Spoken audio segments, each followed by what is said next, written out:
And I just did it.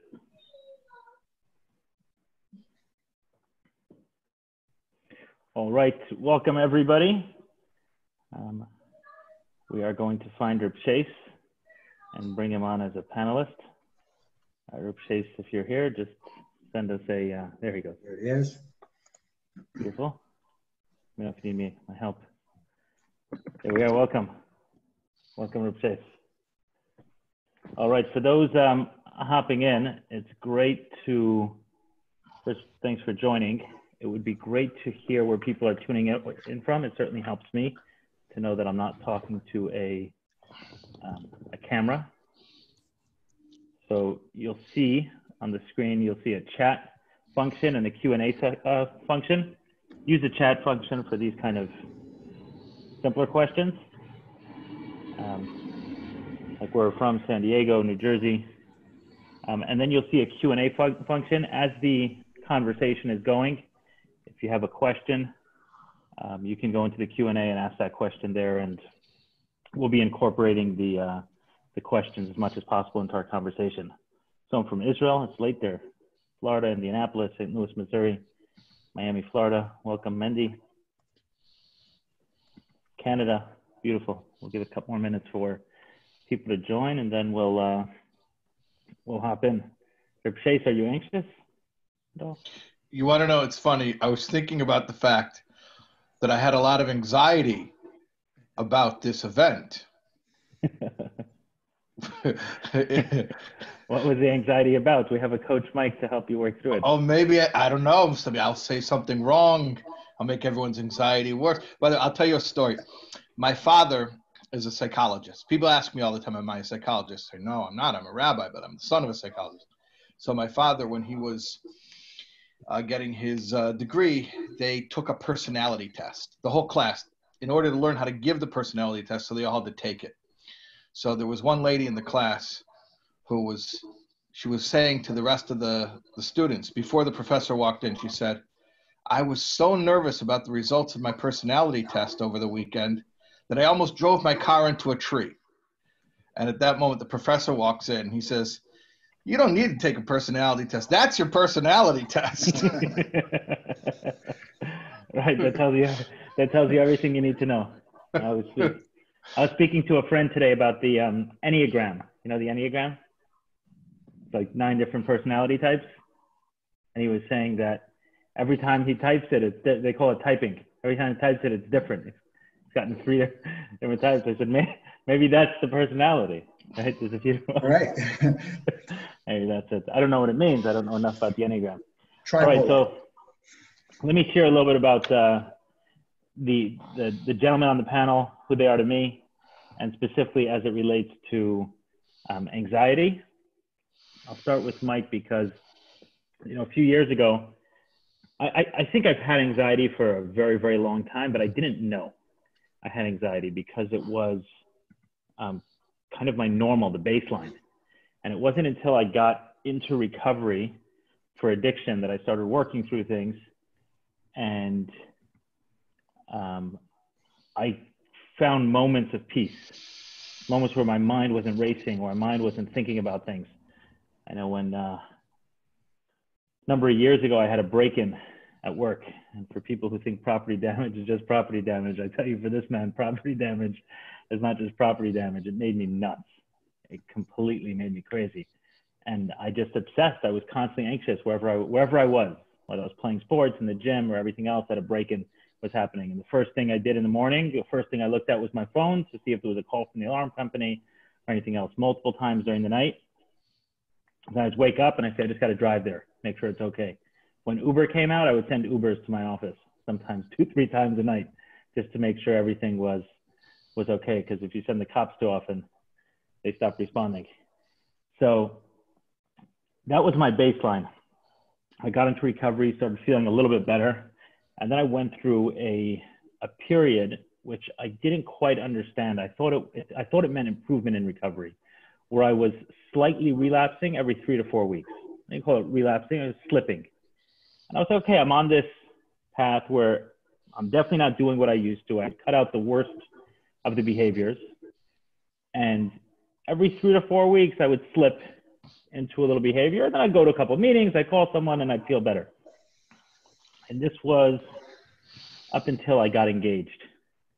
And when I got engaged, the first time I slipped after I got engaged, I said, this got to stop. I'm starting a family, and it's about 3 years ago. And I stopped, and I committed then, stop. And 3 or 4 weeks later, when the urge, that normal pattern came to once again act out, I said, I'm not going to. Even a little slip, I'm not going to rationalize, I'm not going to minimize, I'm doing nothing. I set a new baseline, I found a new sponsor, and I was working the program a little bit more seriously. And within about 5 to 6 weeks, it's low anxiety, a little bit more, and then full-on panic attacks. It was brutal. And now in hindsight, I realize what that 3 to 4 week numbing cycle was. It was start building up a little bit the anxiety, and then I'd turn off the switch. My anti-anxiety pill was not a Xanax, it was pornography. And a lot of my anxiety that was coming up was around business. My business was growing incredibly fast, but it also had a lot of structural deficiencies. And it felt out of control. And I didn't quite know how to handle it. And I was burying my head in the sand on certain key issues for a number of reasons. So I set out to find a coach. I was still determined not to act out, and I was going to meetings as often as possible, and I was working with my sponsor. The anxiety was through the roof. I was waking up multiple times in the middle of the night, not worried about an alarm at this point. I just racing thoughts, constantly racing thoughts. So I started interviewing business coaches because I've learned that personal development and business development goes super well. Maybe we'll do a webinar one time on the intersection of personal and business development. That would be a fun one. If anyone likes that idea, just put a 1 in the chat box, the idea of a personal and business development, that intersection right there. So what happened was I interviewed a number of coaches, and then Pesach came, Passover, and I went to Israel for Passover. It seems like people, 1 times 10, seems like people would like that webinar. Okay. Maybe we'll do that. And I went to Israel, and I don't know if anyone's had this interaction, but when you see an American in a different country suddenly become best friends. You know, it's a guy who you'd see next door, you barely talk to. So I ran into a guy there who I kind of knew from Miami. We started chatting, and in the middle of the conversation, he just brings up this coach that he worked with through a very difficult time in his personal life, with his business, everything else.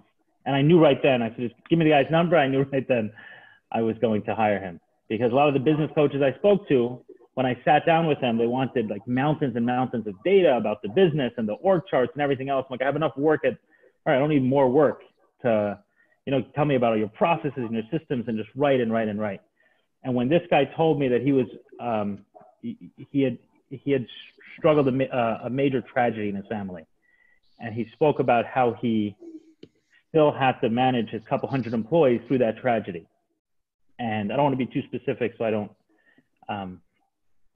in case he doesn't want me to say, but it was a major tragedy. And when he described the tragedy to me and that someone was able to help him in his business affairs, I said, this is my guy. So I got his number. And when I got back to Miami, I met with Mike. And he and I started meeting twice a week. And we put in some really good work. And I'll talk a little bit about what I learned from him about anxiety and panic. But one of the things which was totally new to me at the time was to listen to it. Like I'd made it my enemy. Like, this is the worst thing. My problem is this panic. I got to get rid of it. And Mike, I don't know if you remember this, but I remember you showing me this, and you're like this is anxiety. It's like, right. And it'll just keep banging until I listen to what it is it's trying to say. And those calls will get louder and louder and louder and louder. Right. So it doesn't start as anxiety. It starts as a nice little, today, I've learned to rename and reframe a lot of these things that happen. And today I call, like, when I start feeling anxiety, I call it my guardian angel. And I say, okay, I got to listen to what my guardian angel is telling me, versus having a negative association with it. So those were a few of the very key things that I worked with Mike on. And Mike was Mike's a breathwork therapist, amongst other things. And you know, a lot of people talk about meditation. I find meditation completely ineffective in the middle of a panic attack. But breathing one can do. For myself, I'm not saying others may be able to get into a meditative trance during a panic attack, but Mike gave me some really intense breathing, and sometimes I was able to get through that. I've learned recently, I'm reading a book now on, I think it's Breathing and Quieting the Mind by a Rabbi, Rabbi Taub, and it was pretty cool to read and find that a lot of these things are rooted in Jewish tradition, Jewish spirituality. I don't know if you knew that, Mike, but at the time I didn't. And Mike and I did a lot of these breathing work, and then identifying slowly, you know, and he taught me also, is it took me several years to create my business problems. I wasn't going to fix it in a couple of sessions. And we worked for 18 to 24 months consistently. And it changed a lot. The business is in a much better place. And also myself and my relationship with anxiety. It's one of the reasons why I wanted to do this webinar. Whenever I find it creeping back, or I hear that someone else has anxiety, I'm moved by it. It's something that I think is one of the most difficult experiences in life, is going through anxiety. And I'll talk a little bit about what compelled me to reach out to Rav Shais to have him on his panel, besides for the fact that I respect his work and his books. I've spoken a lot about his book, God of Our Understanding, and how it planted a seed in me about the intersection between Jewish spirituality and recovery from addiction. That has been a path that I've, you know, it's well worn for me at this point, and finding that intersection and continuing to search that. He and I have also developed a nice relationship, and recently he informed me that he was doing a Shar HaBitachon, I think it's called. I want to talk a little bit about that and some of what Judaism has to talk about trust and faith.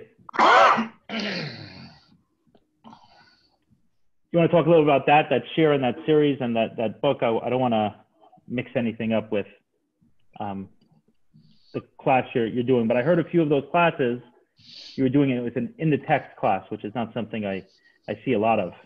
Mm-hmm. And I was listening to a few of those, and I said, hey, it would be awesome to have your perspective and ancient Judaism and ancient wisdom, and this, you know, perspective on anxiety, trust, faith. I think they link together quite well. You want to talk about that book a little bit? The class? Sure. Yeah.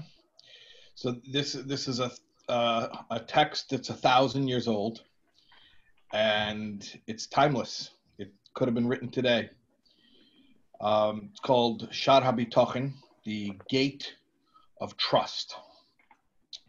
What's trust? I hear a little bit of a feedback, by the way.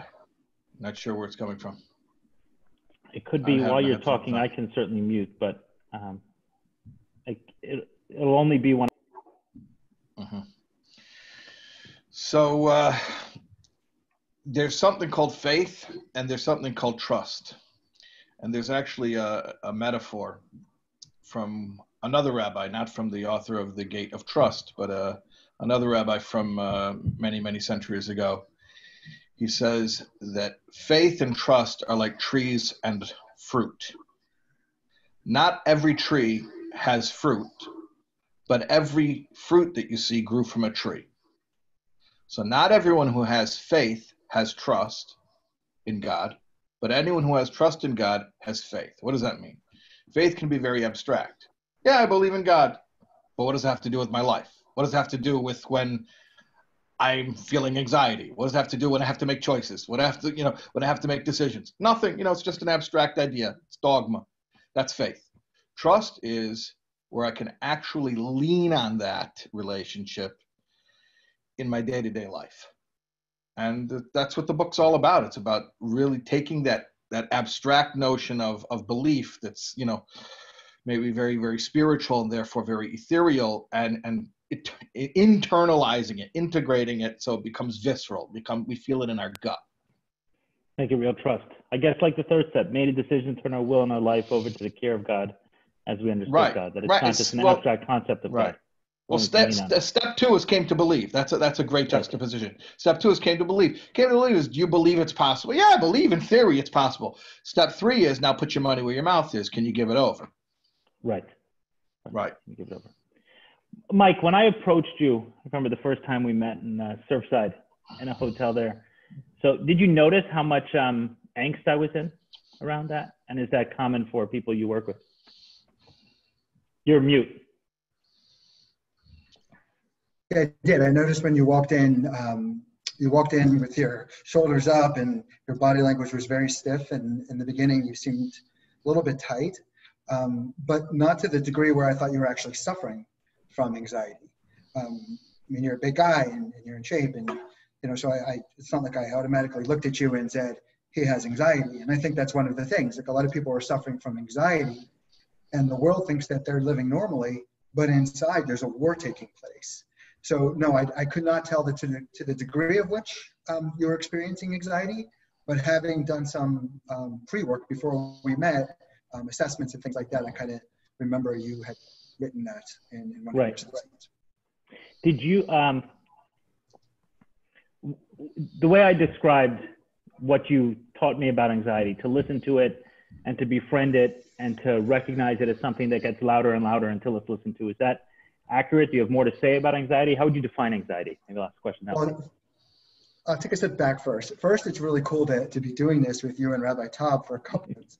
One, Rabbi Taub and I met in 1996, 1997, I believe. We went to yeshiva together in Hadar Torah in Crown Heights. And my stint there wasn't too long. But I remember... You learned everything you need to know very quickly. I'll tell you what I learned, and it applies to this, and it stuck with me, and it's probably the number one reason why I went a different path. I remember speaking to a rabbi, and I wanted to know, when we said the Shema, what did Yisrael mean? And he gave me three answers. Here was one, it means the Jewish people, to some. Two, it means the land of Israel. But the third, he said, and the one that resonated most powerfully with me, is when we say Israel, we're recognizing that God is infinite, all place, all space, and all time. And we have this part of our brain, which now I know is the front cerebral cortex, or the analytical mind, that wrestles and judges and analyzes. So sometimes we miss out on seeing God. And what he said to me is, if you can see God in everything and everyone, God will speak to you through everything and everyone. So in that mindset, from what I learned there, if God is everywhere, then where is God not? So if God is in anxiety because God is everywhere and God is good, then what is the point of the anxiety? It must be something. It must be some sort of gift, unless I'm resisting it.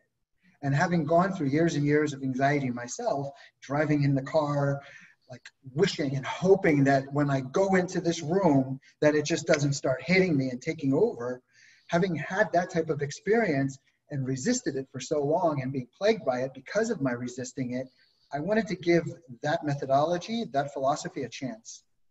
So I learned to breathe, and I learned to meditate, and I learned to sit with my anxiety first. And in doing so, I realized that I had created what's the best word? A image of who I am, a personality of who I am. And I did not believe in myself. And because I did not believe in myself, I saw the world through someone who doesn't believe in himself, but was projecting himself in a really powerful way. So everything in front of me was like a huge freaking mountain that I didn't think I can climb. So when I went to sitting with myself, and I met with tons of coaches and mentors, when I went and sat with myself, I just remember hearing that rabbi's words, and I went inside and I'm like, okay, God, what is it that you want me to see? What is this message that anxiety is giving me? So in that spirit, yeah, I do believe that anxiety is not the enemy. It's not the enemy at all. In fact, it's a gift. And I like that you're actually, what are you calling it? You're guardian angel? Guardian angel. Yeah. Yeah. I think that we try to avoid the anxiety, and in doing so, we push it away.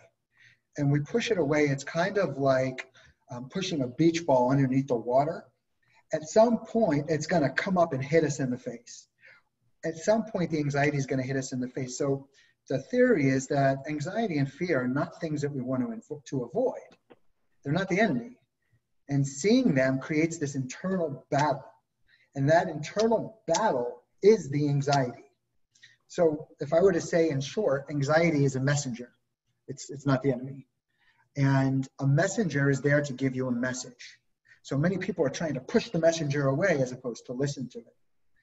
And when we resist it, or we have fear of it, or we fight it, or we try to mask it, we distort the message that it's giving to us. And just like any messenger, once we actually listen to what it's saying, and we honor it and realize that it's coming from a higher place, what tends to happen is the messenger has no purpose of being there anymore, and the anxiety, the messenger begins to fade away. So it's being one with it. How do you differentiate, and Shais, is there a Hebrew word, is there a Jewish word for anxiety? How do we differentiate between fear and anxiety? Because I'm talking about anxiety, I'm not talking about a concern. I'm talking about that type of feeling where half the body feels numb and it's difficult to breathe, like where it gets to that point of very intense anxiety. By the way, before I answer you, it's interesting what you're saying right now about the angel, and I just wanted to let you know how aligned that is with Jewish teachings. Can I just tell you a little bit about that? Yeah, go ahead. Yeah, for sure. It's surprising. I mean, it's not. I shouldn't be surprised, but in so I'll use the Hebrew and I'll use the English as well. In the Torah portion that we call Vayetze, which is Genesis chapter 28. I think verse 10 here, according to my Google search. So it says, Vayetze Yankim be'Be'er Sheva, v'yelech Harana, and Jacob left Beersheba and he went to a place called Choron. And then it says, I'm sorry, next, not that portion, but the portion after that one. Yishlach Yankiv. That's a good one anyway. Right, that's a good, the very next parsha. But Yishlach Yankiv Malachim. Jacob sent angels. So I remember there was a talk from the Lubavitcher Rebbe where he says, everything in Torah has to be a practical lesson. Everything has to be, because Torah means lesson. The word Torah means instruction. So everything in Torah has to be a practical instruction. So the Lubavitcher Rebbe asked, what's the practical instruction from Jacob sent angels ahead of him? He had to go meet with his brother Esau. There was a whole showdown. Before he went, he sent angels ahead of him. Like, how is that an instruction to me? I don't have angels to send. How am I supposed to learn from that? So the Rebbe says, actually, in Maimonides' Guide to the Perplexed, he says that mental energy and emotional energy are angels. And that every time that we connect with a situation or our imagination of a situation, and we create, either we attach ourselves it's usually both. We attach ourselves mentally and emotionally to something. Like, let's say you're physically in one place, but you're projecting yourself to a situation already that you haven't yet come to, and you're having an emotional reaction to it. That is actually, like, literally sending forth angels. And they are reporting to you. They're doing reconnaissance, and they're reporting back to you according to the way that you've sent them. So therefore, just like Jacob, our forefather, sent angels, you can also send angels. Not only you can, you're doing it anyway. You are sending angels. So now, take control over it and do it deliberately. Send them the right way, so they come back to you the right way. So this is totally aligned with Jewish teaching. And what's really cool about it is it's also the Jewish teaching and the quantum physics, if you will, are pretty much saying the same thing also. Quantum physics says that everything is energy. In Judaism, we say God is infinite.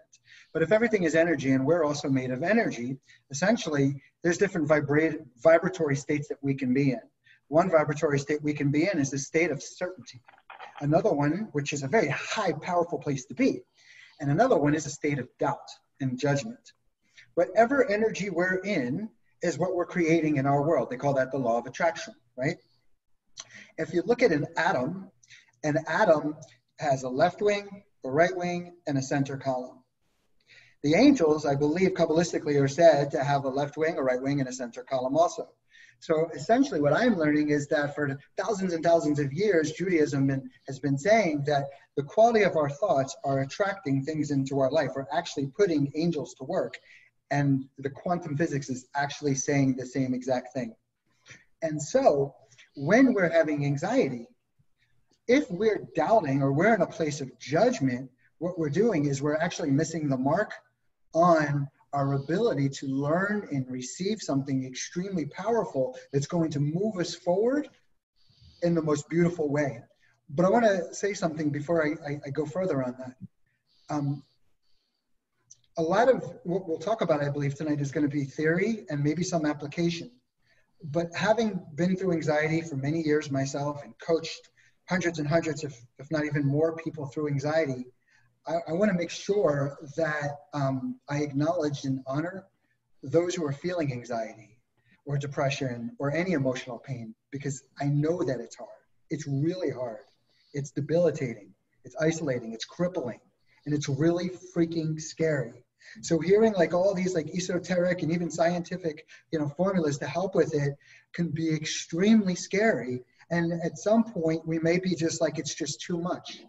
But one thing I want to say, and I'll say this certainly about you, Ellie, your mindset in working with anxiety is going to determine the outcomes that you get. So if you go into this with a scarcity or doubtful mindset, you're really closing yourself off to the possibility of what can happen for you. But if you walk into this conversation, because this conversation is where we are right now, and if you walk into this conversation saying to yourself, you know what, I do believe everything is possible.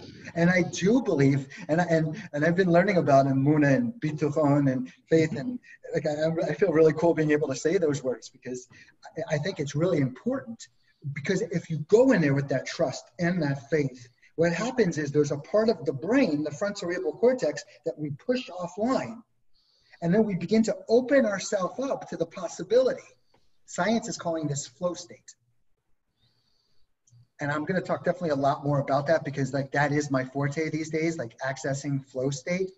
But essentially what happens when we have anxiety, our brain is and our minds are so congested, so overwhelmed. There's so much thoughts going on. And those thoughts are producing energy and motion, which is emotion.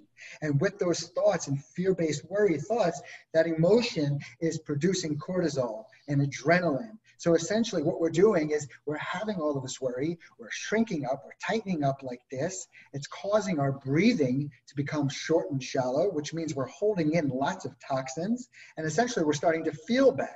And when we start to feel bad, it affects the way we think. And when we think bad, we feel bad. So we actually put ourselves in this negative cycle. We can break that cycle, but we have to be open to it. Mike, one of the things I wanted to talk about, because we had said that, listening to the anxieties, I wanted to give a practical example of something that I learned with you. So for me, a lot of my anxiety was around business, right? So it was, okay, something's going to go wrong. I'm going to lose my business. I'm going to lose my money. I'm going to be homeless or whatever, right? And I go through this catastrophic thinking, worst case scenario, this is where this is going. But when I broke it down, I found that anxiety typically came in one of two places.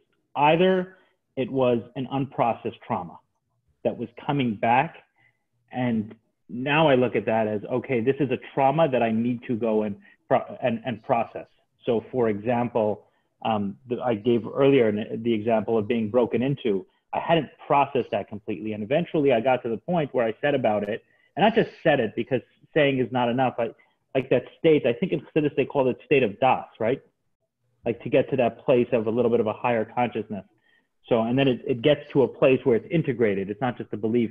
I heard Rabbi Shais talk one time. He says, if someone tells you there's a cockroach on a salad, and like that feeling you have about that salad now, I think you call that das, right? Like now that's integrated thought. You're not eating that salad anymore. You've heard a cockroach. I said it's impossible to let that information remain purely academic. Because it's going to inform your choices. You're not going to want that salad.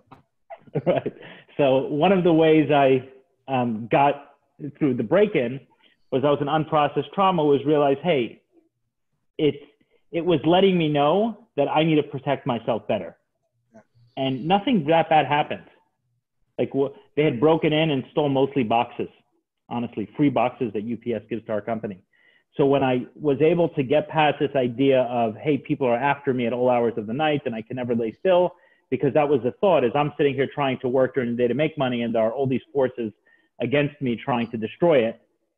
So I can't be vigilant enough. I can't be alert enough. I always need to be awake, and I always need to be cognizant of those outside forces. Instead, over time, I reframed it when I sat with it and said, hey, this was actually a beautiful gift. And this guy was letting me know, what do they call it? Companies will hire hackers to try to penetrate their system. So it's like a penetration test.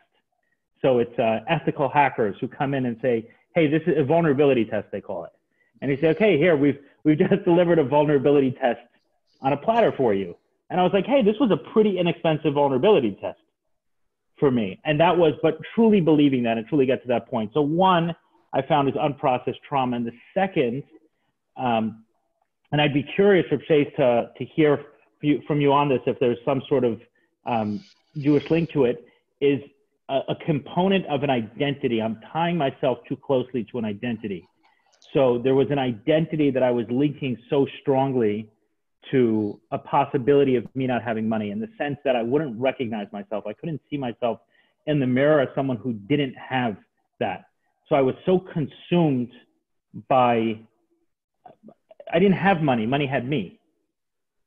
And what it was telling me was not this constant fear that I need to work with of making sure I'm storing up as much money as possible and I can't spend and I must save, but it's, I got to strip my identity and be able to look at myself, who am I without that? And if I'm always tied to that, then of course I'm going to be afraid of losing it. So and now I look at it, anxiety as very closely related to shame or identity, and the shame of losing identity. And I'll give one example quickly of someone else. He told me every time he gets in the car, he's afraid of getting into an accident. So I said, what is the actual fear? When you get into an accident, what's going to happen? And he says, what do you, it's like terrible. Like he couldn't even get past the thought. And so it's like, just break it down. Walk me through. You're going to get into it. You're driving out here. Which street corner are you going to hit them? I was like, right as I'm turning onto the I-95, the highway, someone's going to hit me. I'm like, are you going to get hurt? Like in that image that you have in your brain, you get hurt? He says, no. He says, no, I don't think I'm going to get hurt. So I said, so what's going to happen? He says, oh, my car's going to have problems. And the next day I'm going to have to fill out paperwork for the insurance company. I'm not going to know how to do it. And he started going to this whole thing about paperwork. And what I realized was that he has this fear of incompetence.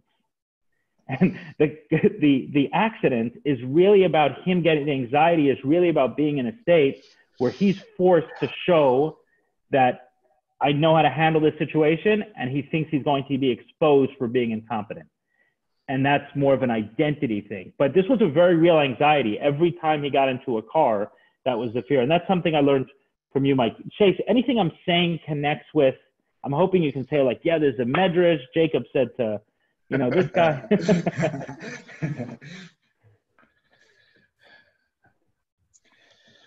It's interesting. You know, there's different types of anxiety, but what you're talking about, the fear of the loss of Identity. the identity, or being exposed for the lack of the identity that we want to have. That's a very deep level of anxiety. That's a very deep level. Because basically what you're saying is, you know, I'm not afraid there's going to be something wrong with what I'm doing. I'm afraid that there's something wrong with who I am. Right, exactly what I'm saying. Right. I am not enough. I'm deficient. I'm going to be exposed. I'm going to be made vulnerable. My weaknesses are going to be called on. I'm going to have to do things that I'm incapable of doing, and I'm going to be shown as weak. Or I'm going to be forced to do things that are you know, shamefully difficult for me. One way I thought of it is, yeah, I have no right to exist. I don't know if that. Yeah, well, that's kind of the direction I was going, which is, you're talking about shame, which is essentially, yeah, I have no right to exist. It's I'm sorry for taking up space.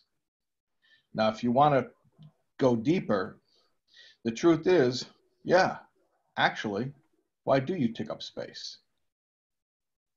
There's something actually authentic about that discomfort. If God is everything, then how can you be a something? I mean, a something other than God. Right. So unless you're one with the everything, yeah, why are you taking up space? So there's a false self, which is an adaptation, which is a personality that we developed in order to make us feel safer in the world. Usually we developed it when we were very, very young, and we don't even know that we did it, and we don't even remember doing it. But it's a false self that gives us an answer to what am I doing here? Or why am I allowed to be here? Or how am I going to prevent someone from asking me, hey, what are you doing here? Or how am I going to have an answer, right? So if I'm smart enough, or if I'm interesting enough, or I'm good looking enough, or I'm funny enough, or whatever it is that I define myself as, this identity that I give myself that gives me an excuse to be here, right? And of course, that adaptation, I said we usually do that when we're kids. It's the best attempt that a kid has at answering the question, why am I here, and why do I get to be here, and why do I belong here? But ultimately, it doesn't work for us, because that's not the true answer to the question, what are you doing here? The true answer to the question, what are you doing here, is God put me here. And I don't have to apologize for being in God's world, because God is the one who put me in his world. And I'm not something separate from God. I'm an extension of God. So when you're talking about the deep, deep anxiety, which is shame, that I am not enough, really, it's another way of saying that I am rightfully uncomfortable with the false self that I constructed to excuse my existence as an entity separate from God. And it's never the work needed to release oneself from that anxiety, or free oneself from the prison of that anxiety, is to abandon the false self, to get rid of the false self. Right, which is the scariest thing in the world, because those are the adaptations, those are the tools that I developed to protect me from everything that scares me. Right.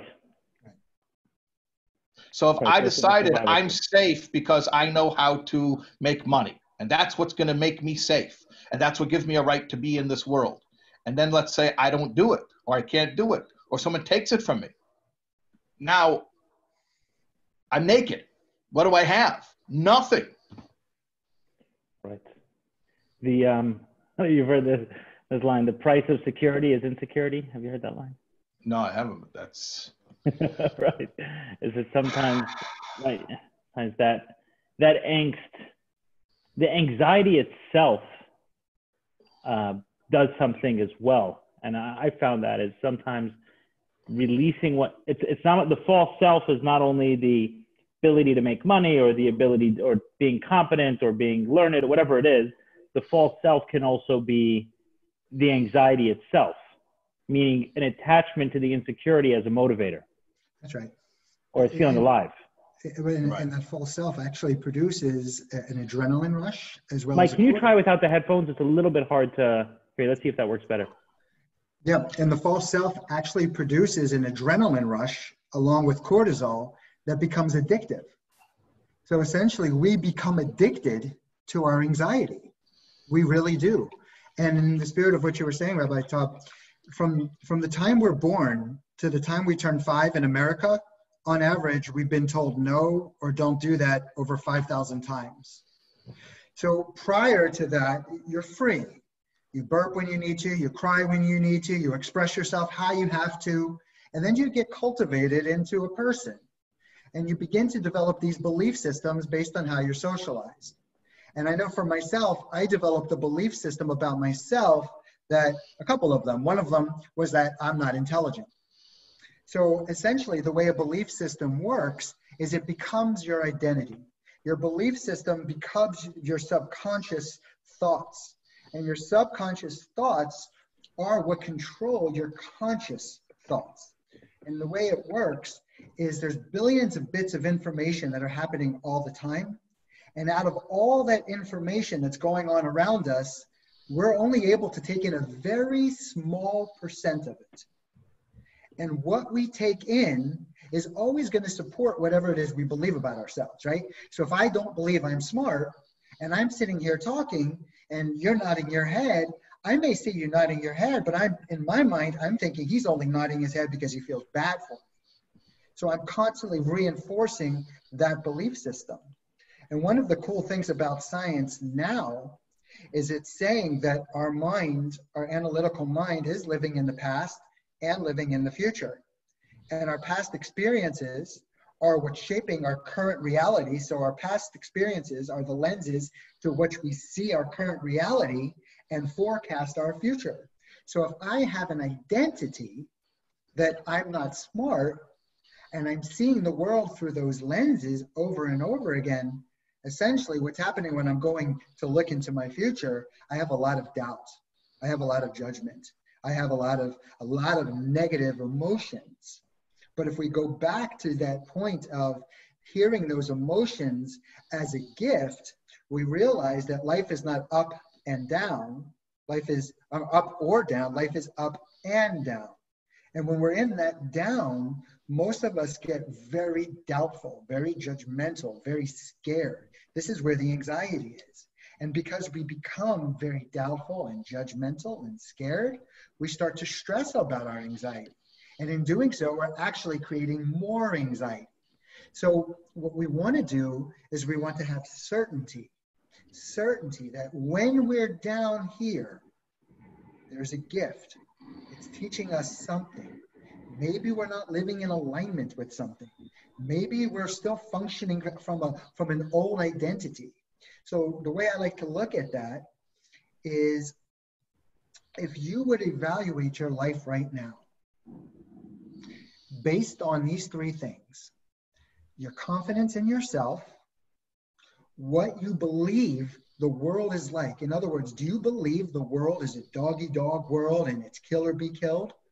Or do you believe it's a world of abundance and there's millions of infinite possibilities?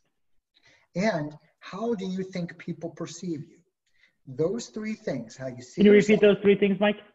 One is how you see yourself, your confidence level. Two is how you see the world. Is it a world of opportunity or a dog-eat-dog world where everyone is out to get you? And three, how do you think people perceive you? You take those three things, put them together, and you come up with the average of those three things. And on a scale of 1 through 10, if you're at a 10, your identity is really powerful. You are your actualized self. But if you're at a 1, you're in this place of complete doubt. And wherever you are, it's important to say, okay, I'm here. Maybe I'm at a 4. And I'm experiencing the world through the 4. And when I'm down here, I'm feeling that anxiety because my guardian angel is trying to remind me that I'm not a 4 at all. It's trying to remind me that this feeling, remember we talked about the tap? Yeah. It's coming because I'm not being myself and I'm not seeing the world through my highest self. And it's tapping and it's tapping and it's tapping until we're just overwhelmed with it. But if we could take a step back and really just breathe for a moment and tune in, and there's a lot of exercises that we can do to actually do this, to really tune in. What happens is we take that part of our mind offline, that judgmental shame part of our mind offline that actually limits our performance. It has its use in this world, but not here. And we begin to open ourselves up to that possibility. And in opening up to that possibility, we begin to receive these beautiful messages that really give us direction. So we begin to look forward to those downs as like, okay, I'm down because like there's a huge up on its way. If only I slow down, tune in, listen, and then take that message that I was given and go forward. And that takes amuna and bitachon. That takes faith and trust. Yeah, one of the lines I love that I hear in recovery a lot is pain is required, but suffering is optional. And I find that you know, with anxiety, it is painful, this feeling, but the idea that it shouldn't be there makes it suffering, makes it doubly painful. Whereas now, I mean, I connect anxiety and also triggers, right? If I'm triggered, if I'm thinking about watching porn, right, which still happens, even though it's been several years since I watched porn, I still, when it used to be, when they came to me, right, a trigger or even anxiety, there's always like, okay, I got to get rid of this. I got to push this out. And there was almost this quality of, why do I have this? Why do I have this trigger? Why do I drive by this place and suddenly I'm thinking about it? Why do I sign into my computer and my hand just want to, they're nearly like typing the web address of some site that I don't want to go to. Like, why is that happening? And now it's like, okay, it's alerting me to something. There's obviously something off if over the course of 2 months, I didn't want to do it and suddenly I'm sitting down today and I do. So instead of associating that pain, which is very uncomfortable, wanting to do something and not fulfilling the want, but instead of associating that pain with a negative feeling, it's like, no, this is something here to communicate to me in a powerful way. Or Shais, is that what you meant by angels? That angels in the sense that it's coming to the emotion, the attachment to some future event is actually coming to communicate something like an angel would. That's the way it's talking to us, the angel. It's your angel. Why doesn't the angel ever sing? They do. They can. They absolutely can. There are different kinds of energies totally based on what we put out. They're not coming from someplace else. They're coming from ourselves. They're coming back to us. Our angels are coming back to us. It's all about the energy that we put out. That's what we get back.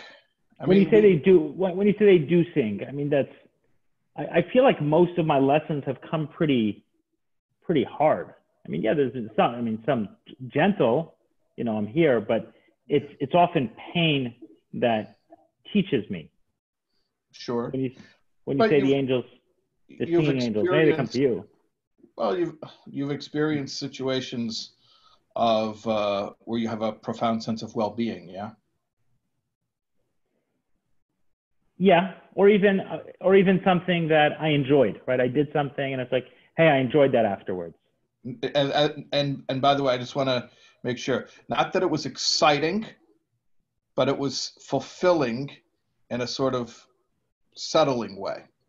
Because excitement's I would even include the first webinar that I did, first in the series. I didn't know that it would continue, but we were on that one. And afterwards I said, hey, that felt fulfilling in some way. I don't quite have to put my finger on it or describe it, or my bank account hasn't gone up because of it, but it felt fulfilled. And I did a second and a third and so on. So you mean a feeling like that?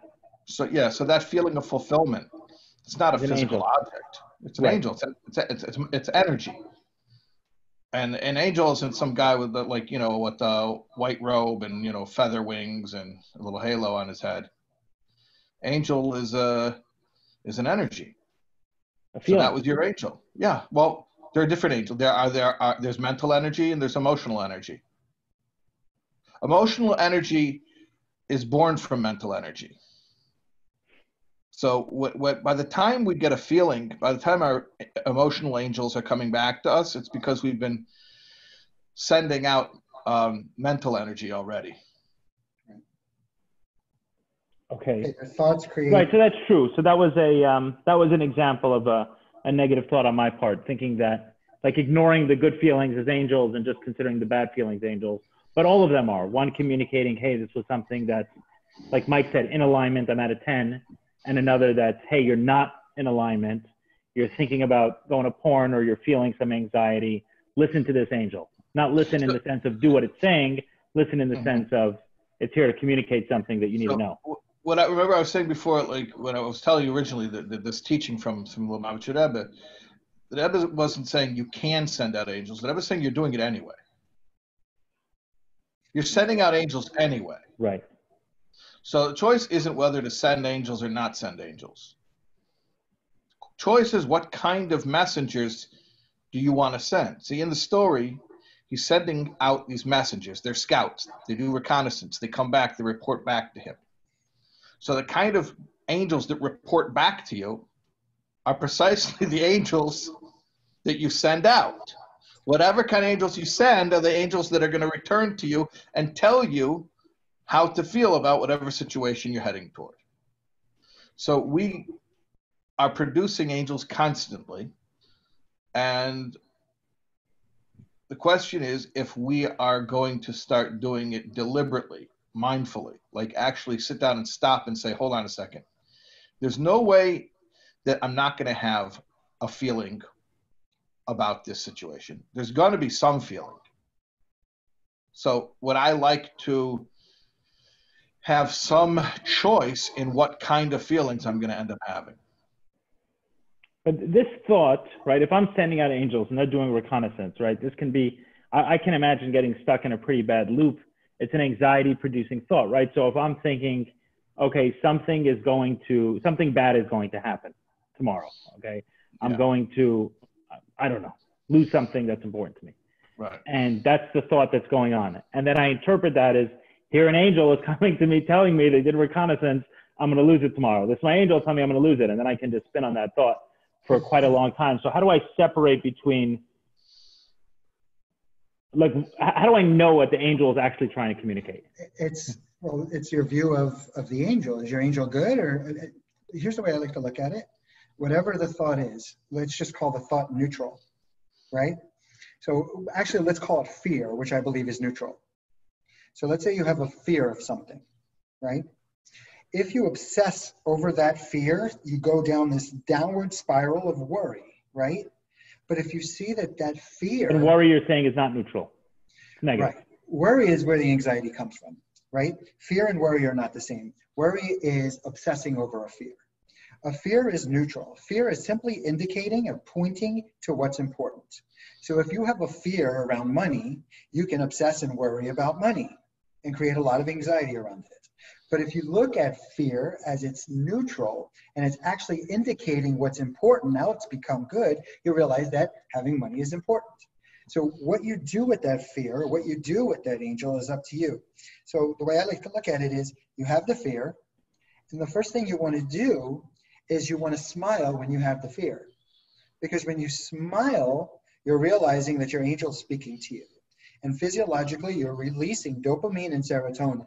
This is healthy because when you begin to release these endorphins, the body begins to relax, your breathing begins to slow down, you send a message to your nervous system that everything is going to be okay. Once you smile and thank the fear for being there, you say, okay, what are you pointing to? Fine, it's money, or it's health, or it's a relationship. And the next step is you get clear of what success looks like in that relationship or with the money. So step one is to thank the fear. 2 is to see what's important and get clear of what success looks like there. 3 is to connect to why it's important to you. And it's important to connect to the why because that's what's going to motivate you. And then 4, it's very simple. Get clear of 1 or 2 steps you can take to move in that direction. And 5, now you have all of this emotion that you're now beginning to channel towards what it is that's good for you rather than worrying about what's bad for you, and you take immediate action. And if you begin to see your fears as a gift, and you know if you're beginning to worry about something, you look at the opposite of it. So what's the opposite of the worry? Because that's what you really want. And then a specific action that could be taken. You've got to take the action right then and there because it's like standing on the edge of a diving board and just like afraid to go forward. I heard a cool story about when the Jews left Egypt and they were face to face. I don't get to like give these stories often to people who I think already know them perhaps. But I remember hearing when this story is when the Jews were at the ocean being chased by the Egyptians, there were 4 questions that they were considering or 4 possibilities that they were considering. One was to just commit suicide, but that's not a Jewish thought. So that really wasn't a real consideration. The next was to fight the Egyptians, but that was like the strongest army of the world. They're like, so that is like suicide. 3 was to sit there and go back to Egypt and become slaves again. And the 4th was to pray. And then a voice came, and I don't know all the details, so forgive me here. But basically the voice was, stop praying, go forward. And it was the voice of God. And it wasn't I don't know who the person who walked in the ocean was. I don't think it was Moses. But it wasn't until that person got in nose deep that the ocean began to open. And if I'm saying it correctly, in order for them to go forward to the point where they're about to drown, it required emunah and bitachon. It required massive trust and massive faith. The same thing. When you have a big worry There's a reason that worry is there. It's because you've created an identity for yourself over the course of your life that keeps getting reinforced and reinforced by your experiences.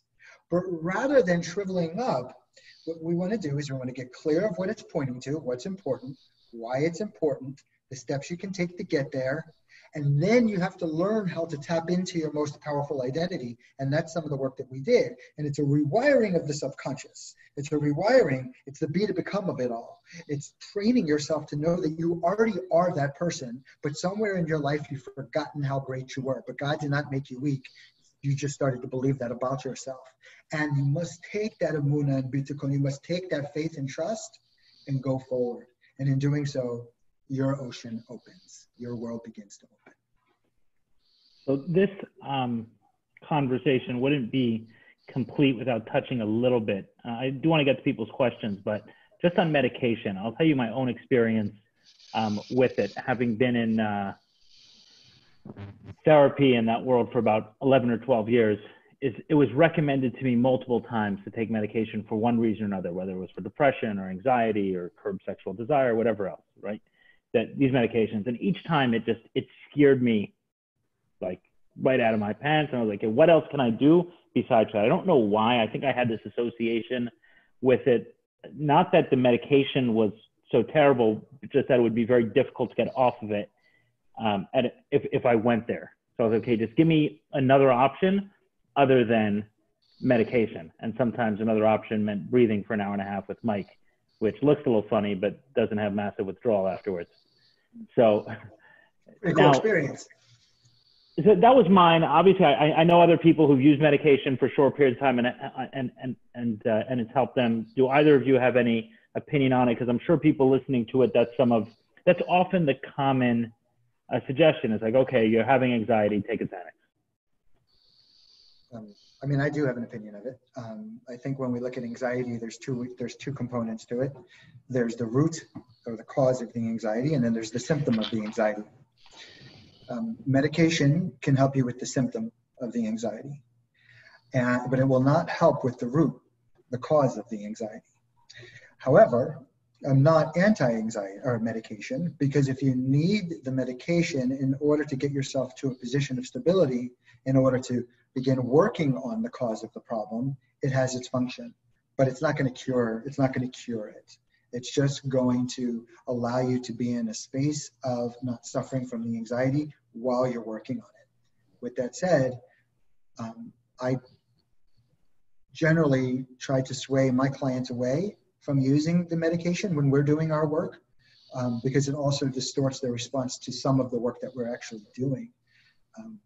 But I do think that through breath work and reframing work, you can alleviate the anxiety much faster than if you, many people are on Prozac or anxiety pills for 10, 15 years, and you can get through this much quicker than that. Right.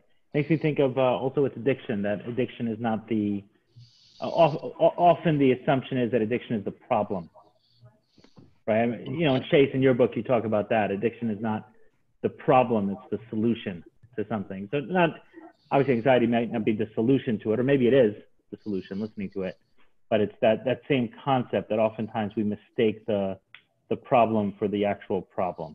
Shais, any thoughts from your side on medication? I know you counsel a lot of people individually. They reach out to you for advice just on this thought. I mean, I try to steer very clear from, you know, medication is a medical issue, and try to not mix in where, you know, I'm not qualified to. But, you know, what Mike says is very true, and I don't think any psychiatrist or physician would disagree that medication is for treating symptoms. So, which is why anyone who's on medication is also going to have some type of therapy. So I think that's a safe statement to make, what Mike just said. I mean, it's, you know, it's fairly apparent and obvious. Not to everyone. I mean, a lot of doctors throw something, you know, throw medication as that's what it is. You got a problem with anxiety. I mean, the way it was presented to me with the first time is like, oh yeah, you got an anxiety disorder, so you need this medication to offset it. This concept, and Mike, you know, someone asked this question, and I don't think this is what you meant. is that everything happens for the best, right? Someone said it's like the trust that the sea will split. It'll all be good regardless of how, like, don't worry, this will be good. I mean, sometimes bad things happen. Sometimes pain comes our way. So I think that if everyone has a pen and paper, this might be cool to write down. I think that just like for any great basketball player, and if everybody watched the whole thing on Michael Jordan recently, he's probably the best of all time. For him to have been the best, it wasn't skill that he needed most or focus that he needed most or mental strength. The first thing he needed was to know the rules of the game. And there's rules to this game too. And the first rule, and this is just like a framework that I use. It's not like written in any medical journal or anything like that. But rule number one, and I'm going to answer that question this way. Rule number one is the rule of one. And basically that says that if you're coming from a religious perspective, God is everywhere. If you're coming from a scientific perspective, energy is everywhere, which means we are connected to everything. We are not separate, just like Rabbi Taub was saying earlier. Everything is one. We have a part of our brain that has begun to make us feel separate than everything else. And I actually call that part of our brain, it's the front cerebral cortex, I call that the tree of good and evil. That's where I believe that in the Garden of Eden, it was complete oneness, but God is love, and an expression of love is to share. And in order for something to be shared, there needs to be someone to receive. And God wanted to share his love with us and for us to receive it. So the Garden of Tree and Evil, that tree became the front cerebral cortex, which created the duality. But we must know that everything is one. And if everything is one, that means that we are connected to our worst failure as well to our greatest success. Basically, what that means is anything is possible. Rule number one is the rule of one. Rule number two is that we are always creating. Whether we do something intentionally or unintentionally, we're constantly creating. Just like Rabbi Taub was saying a little bit earlier, the angels are always at work. Whether we like them to be at work or we don't want them to be at work, they're always at work. And we take ownership for everything that's being created. Rule number three is what is referred to as the law of attraction, which basically says that whatever vibration we're in, that's what we're creating. So if we're in a very high vibration of love and certainty, we're creating very powerful things, and we feel really good up here. But if we're in that place of fear and doubt, we're creating scattered and negatively. And that's why when we're down, we want to have certainty. We always want to be in certainty, even when we're down, that God is giving us a message, that there's something that we need to see in order to become who we're meant to be. So we look at those down periods as a gift. But now that we're talking about the law of attraction and that we are constantly creating based on whatever energy we're in, just imagine you're Michael Jordan and you want to win that game. So you get yourself into this space of certainty. I'm winning, I'm winning, I'm winning. So this is my direct answer to the question of, it seems like setting my mind to trusting a particular outcome may be an obstacle to attaining such trust. Here's the thing. You want to be able to see that outcome as if it's happening. But what happens is when you see that outcome as if it's happening, you also, like if I want to win and I'm seeing myself winning, I also have a counter thought of, I hope I don't lose. So both of those thoughts are prevalent. Whatever one is louder is the angels you're creating, right? If you're coming from that I don't want to lose, that's a fear, scarcity-based thought, and you are creating those angels. But if you're coming from that place of certainty, I am winning, the only way to actually be in that space of certainty that I'm winning is simple. You must be okay with losing. Because Michael Jordan would never take that shot unless he was willing to miss it. You must be willing to miss the shot in order to take it. Now, why would you be willing to miss the shot? Because you have certainty that there's a lesson there in that failure. So it's not really failure, it's feedback. So if you give yourself permission to go forward, no matter what, it's never win or lose. It's always win or learn. And when you're in that space, what happens is you take that analytical mind offline, and there's not so much chatter, and you begin to open up to, again, what is flow state. And you begin to tap into a part of yourself where you're free. I think, Mike, that's was something new about the work we did together. New for me was that the persistent positivity, right? Of being able to, for any situation, okay, what's there? What's the positive? What's the positive? What's the positive? Rabbi Shais, in one of the classes you gave on Shar B'Tachan, you spoke about the link between, they're brief, so you don't always flesh out some of the thoughts as much as I would like, but it's good. It's good because there's like 30-minute classes, so we get through it. You spoke about the link between the Hebrew word hishtadlos, which I think is effort, right, or input, and trust, and how that works. Can you flesh that out a little bit more here? How basically effort, input and output, or effort and trusting the outcome, and how that works, and is from a Jewish perspective. Yeah. So there's false dichotomy that either you're in control or God is in control. And therefore, if you're trusting in God, then God does it all and you do nothing, right? That's the false dichotomy of, the person of faith who doesn't take any doesn't take action. And then, or conversely, the exact opposite, that, the person who is busy and gets things done, he must not be, God conscious because he's just, doing it himself. And the truth is that they're two totally separate things. You have to understand the mechanics of how they're functioning. The effort that we do is supposed to be I'll put it this way, it's an alibi. It's provide alibi for God. Everything is manna. Everything is bread from heaven. Everything's a miracle. Is it breath from heaven?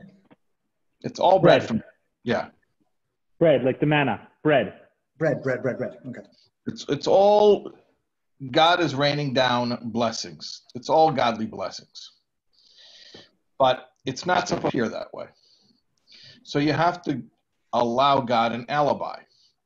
So instead of it looking like he put money in your bank account, you have to go and have a job and send your customers invoices and collect payment from them. But that's really just plausible deniability, okay? Or if you need healing, God sends the healing. But you go through the motions, you go to the doctor, you listen to the doctor, you take the medicine, you do the therapy, whatever it is. Okay. So the proper way of looking at it is like this. It's like having a cup. The blessings are raining down, and I want to catch the rain.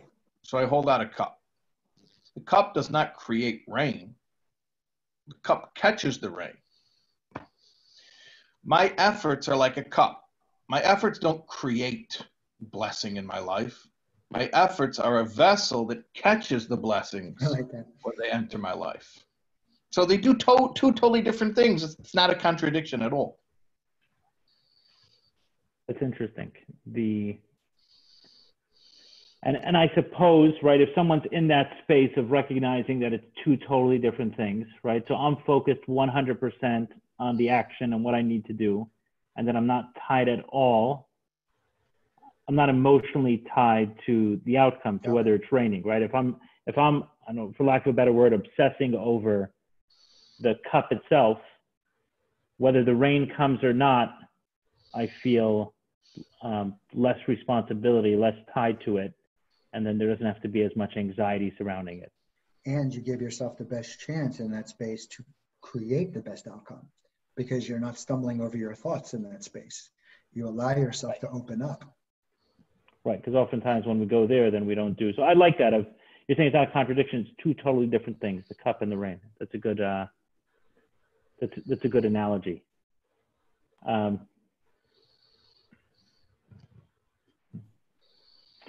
Someone asked here about how to help their child who is 9 years old deal with anxiety.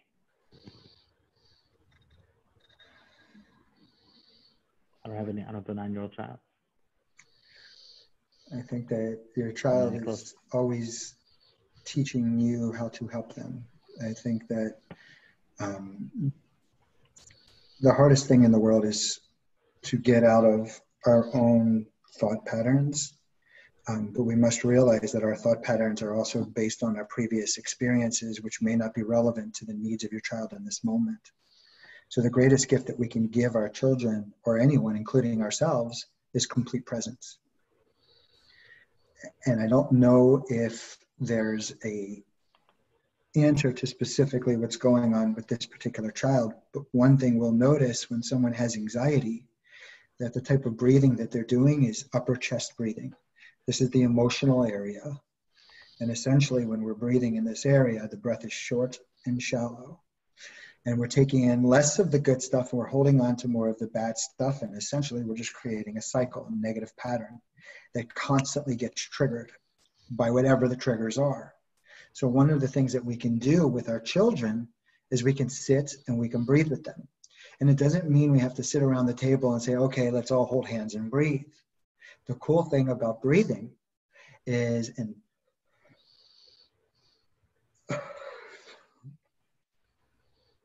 how many yawned when I did that? Breathing is contagious. So when we slow down our breathing, we actually can shift a room. So when we can create a space of calm around our children more often than not will be able to catch on. What we tend to do is we try to correct our children because it brings up stuff for ourselves. So if I see my child having a negative experience, it starts bringing things up for me. Maybe I'm not parenting well, or maybe this, or maybe something's wrong with my child. It's not where we want to go. Where we want to go is to a space of connecting with our children, and then we can direct our children. But we can't correct until we connect, and then we can direct. So first thing is to connect with the child. And that means being completely present.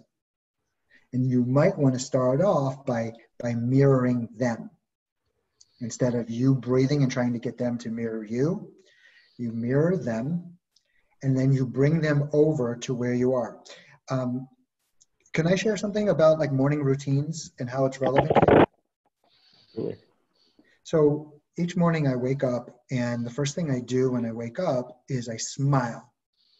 Release dopamine, serotonin, and then I jump out of bed and I do my morning prayers and my breathing.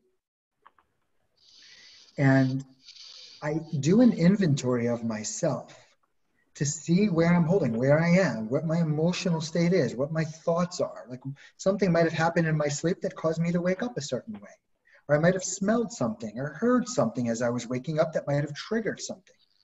So the first thing I do is I connect to where I am. So if I'm feeling anxiety, what we're taught to do is take a deep breath. But when you take a deep breath, when you have anxiety, basically what you're doing is you're going against your anxiety. You're not being one with it. We must become one. We must connect before we direct. So if I'm feeling anxiety, what I do is I really accentuate the anxiety breath. And I see what begins to come up for me. What am I nervous about? Remember, it's only indicating what's important. So if I do that, I can connect to what's important, and I'm not trying to push it away and saying, oh God, I don't want anxiety today. Because if I'm trying to push it away and say, oh God, I don't want anxiety today, you better believe you're going to have anxiety.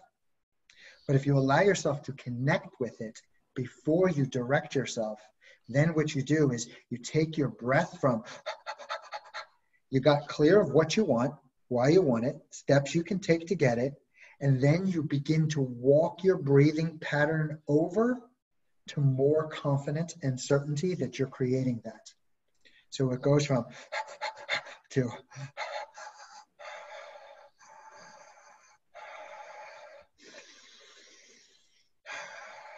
and you're able to change your state. And just like you can do that with yourself, you can begin to do that with your child.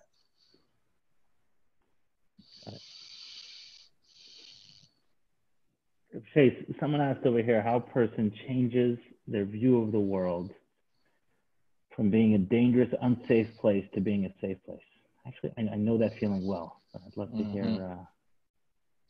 I know that journey well. Mm-hmm. I'd love to hear your. I mean, there may be one way to do it. I can only talk to you about the way that that I know about. Yeah, of course. And that is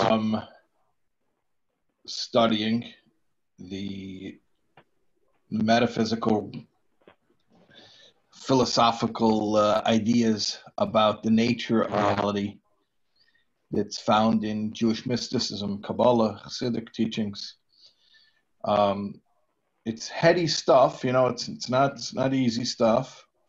When you understand the nature of reality, when you understand how, not just you accept it as a I don't know, truth, but you actually understand on an intellectual level, at least to the extent that we're capable of understanding such things, how, for instance, every single second is being created brand new, or how everything in reality is an expression of godliness. When you'll understand those ideas, and then here's the important part: meditate regularly on those ideas, you can change factory default settings on a daily basis. Factory default settings are that the phenomenological universe, that means the world that we know through our senses, is the end all and the be all, the everything, right? The materialistic worldview, that's factory default settings. But when you study deep teachings of the real nature of reality, how creation really works, how it's an ongoing process, how everything is divinely orchestrated at every moment, and you meditate. And by meditate, I don't mean anything too fancy. I just mean to focus on the ideas, just like you do when you're worrying, when you have anxiety, perseverate on a thought.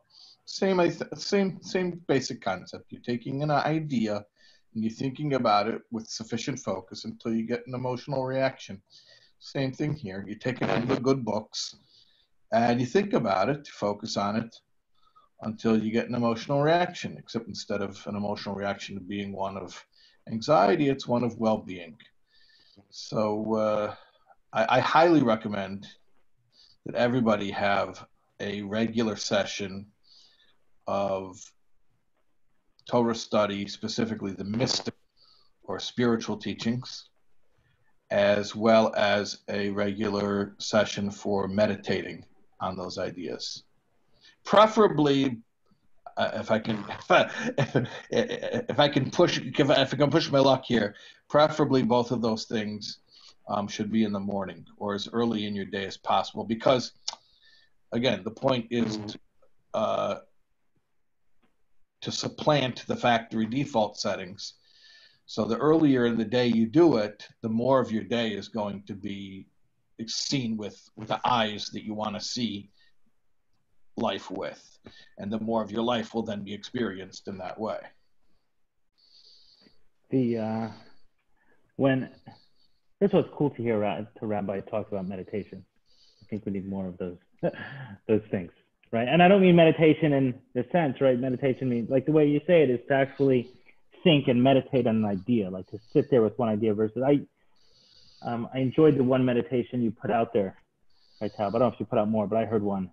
And you talk about more of filling the mind than of emptying the mind. Yes. Yeah. Right. Filling the mind with an idea. And really, I mean, the same, it's like an obsession over worry.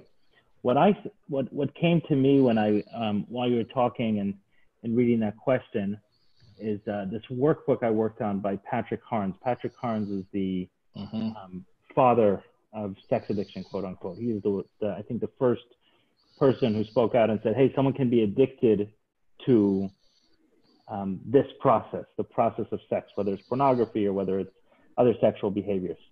And he became very known for that, and also wrote a number of books on the subject and ran treatment centers, etc. So he has one particular workbook, which kind of tricked me a little bit, but it was a good one.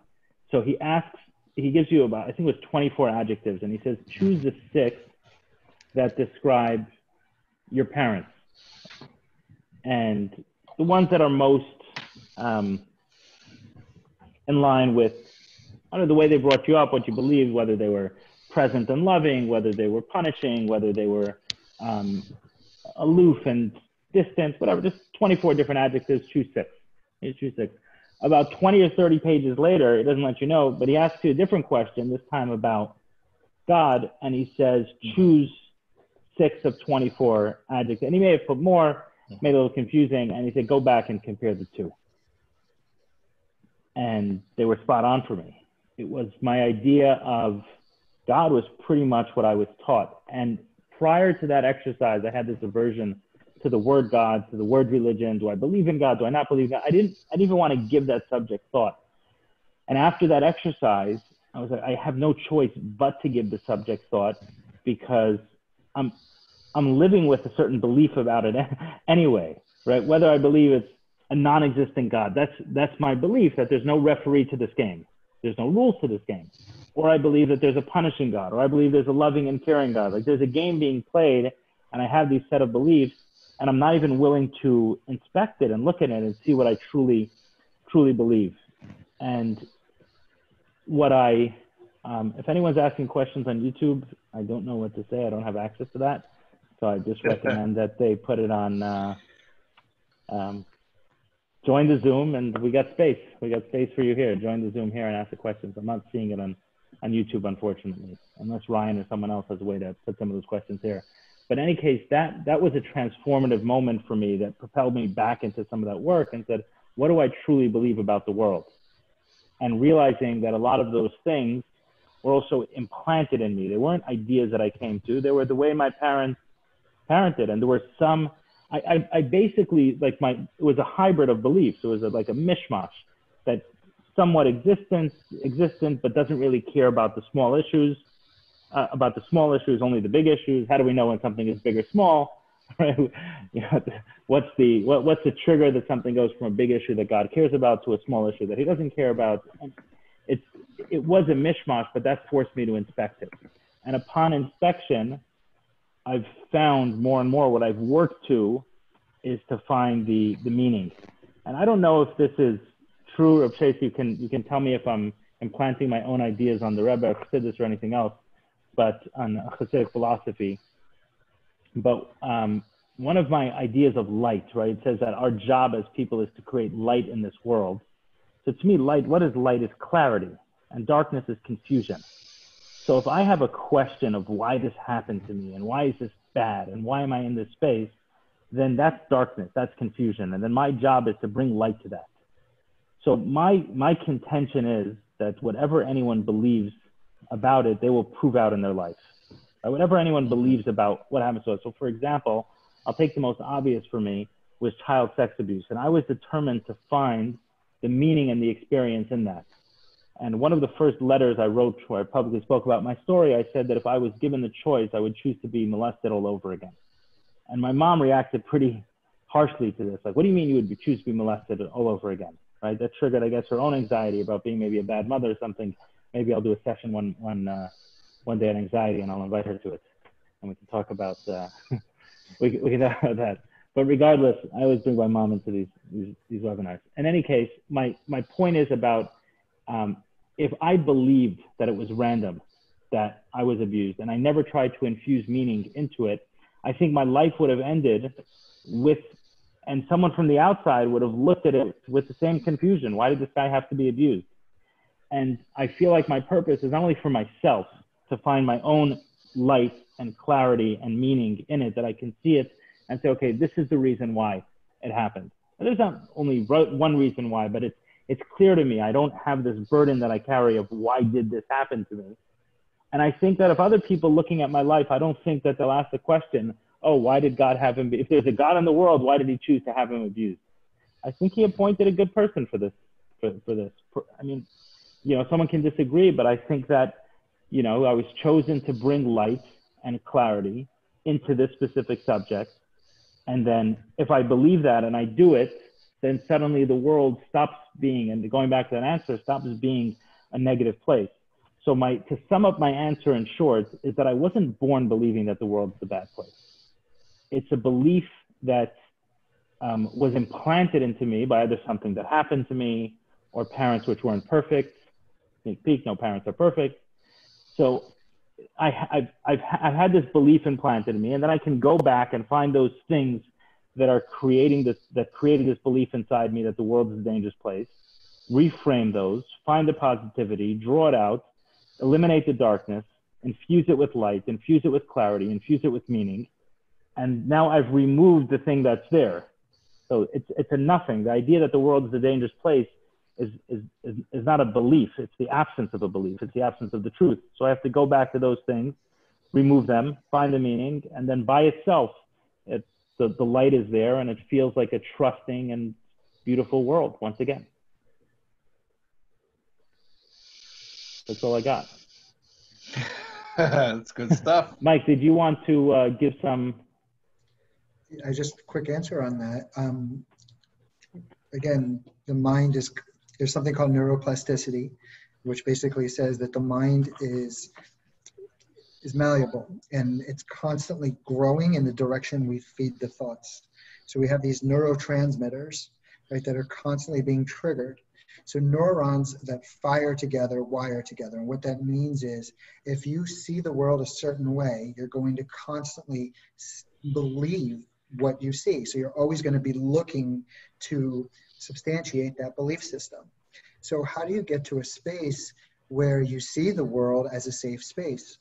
Well, you have to train yourself. And the way you train yourself is you look above and you say, how often do I worry that my roof is going to fall on me?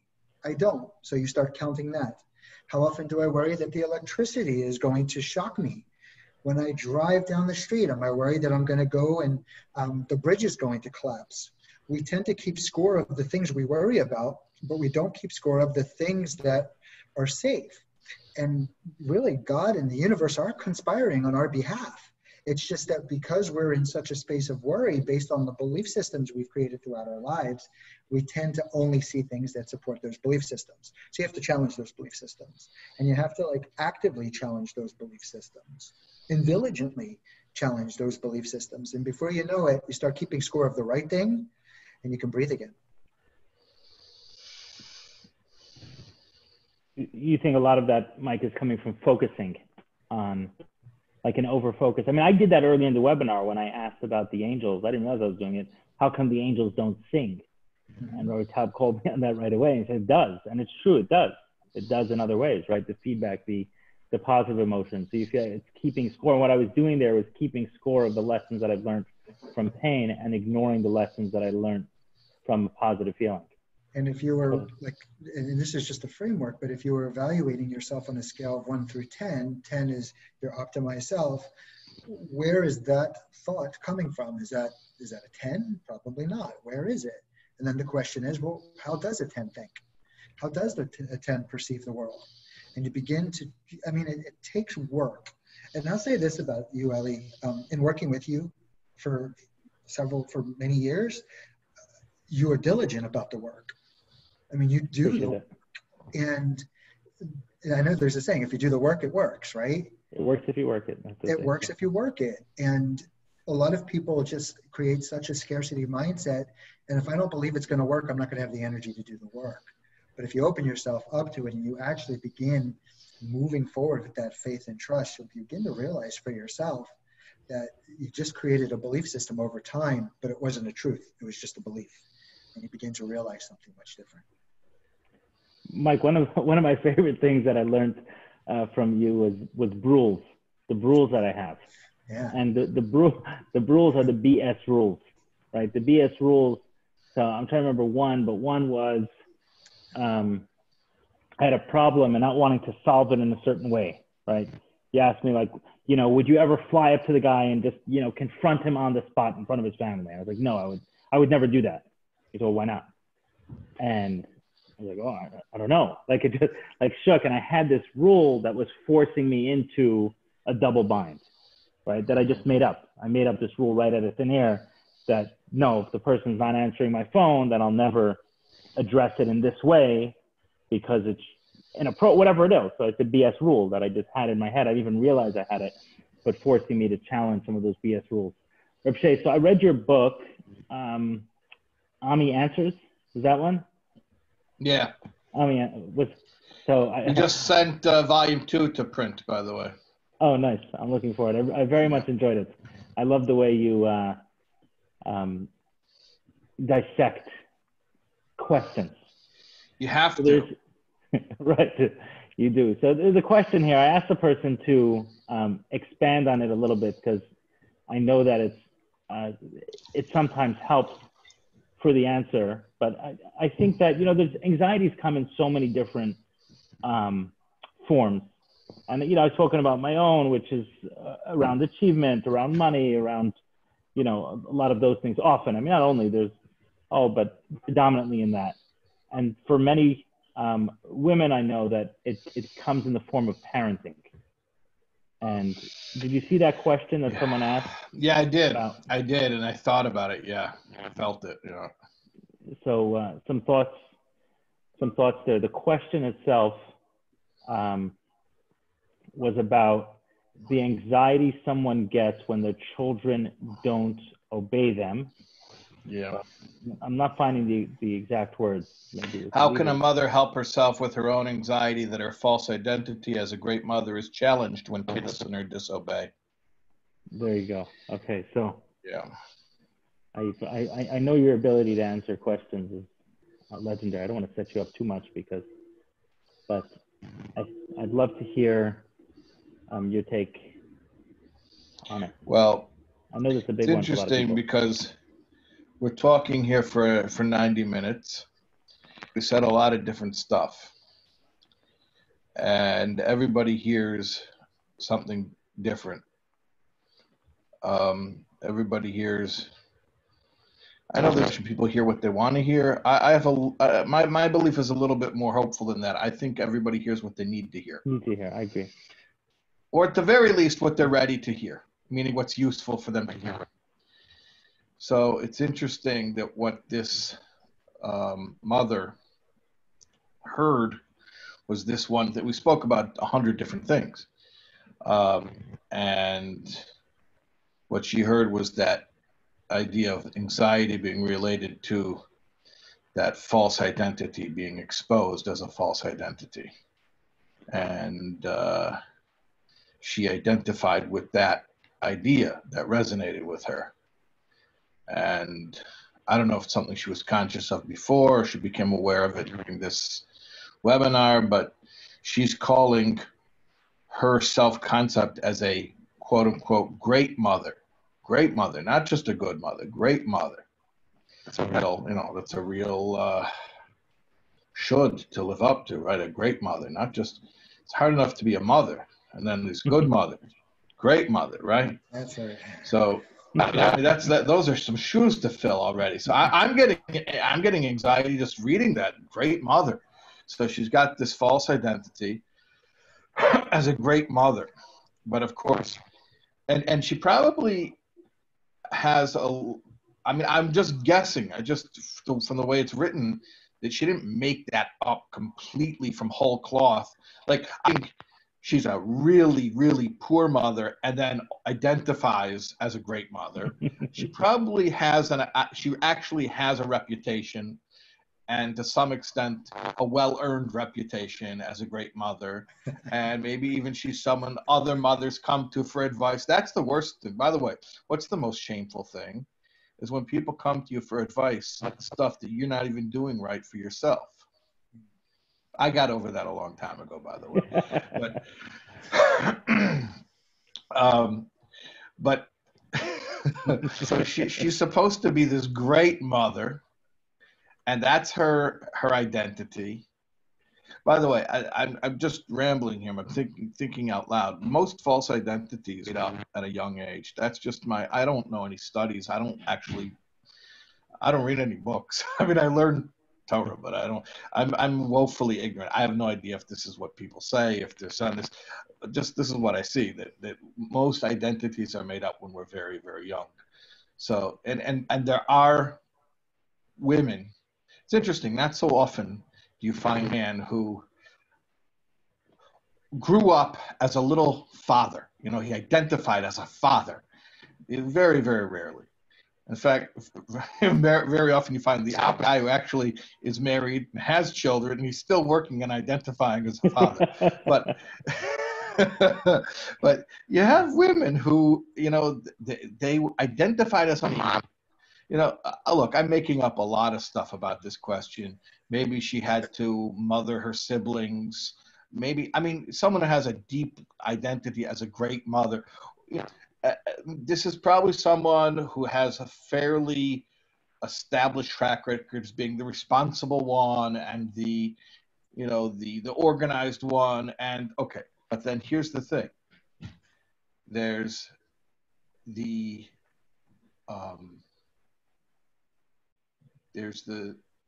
being exposed as a fraud every single time her kids don't listen or obey. And that's rough because little kids, they're mercy, you know, you tell them, please, you don't understand, so listen to me. I'm known as a great mother, okay? You don't understand that? Not a good mother, a great mother, okay? And I have situations. Now, I'm telling you to go to bed. You're not going to bed, okay? So you're exposing me, at least to myself, as not only not a great mother, but a very poor mother. Do me a favor, please. Could you just support, you know, could you help me to at least hold on to this reputation, to this identity? They won't do it for you. Okay. So what's happening here? What's happening here is you're fighting with your kid. You're power struggling with your kid because they have something that you need. They have your identity, and they're not letting you have it. Now, that's a deep thing, identity. We talked about it before, like a right to exist. So somebody's holding on to my right to exist. And all types of people do this in all types of different ways. You know, some people get their identity validated because other people will do business with that, right? Other people have their identity valid because other people find them physically attractive and want to be in, you know, a relationship with them. Different people have different things that's how they get their identity affirmed. In this particular case, I'm not saying she doesn't have other ways. She also gets her identity affirmed and other identities, but at least in this case, she's got an identity called great, and her kids are holding on to it and basically holding her hostage with that because they won't let her have it. So she's chasing them to get herself back from them. That's one of the worst places to be in, whether it's with with anyone, but especially with your kids.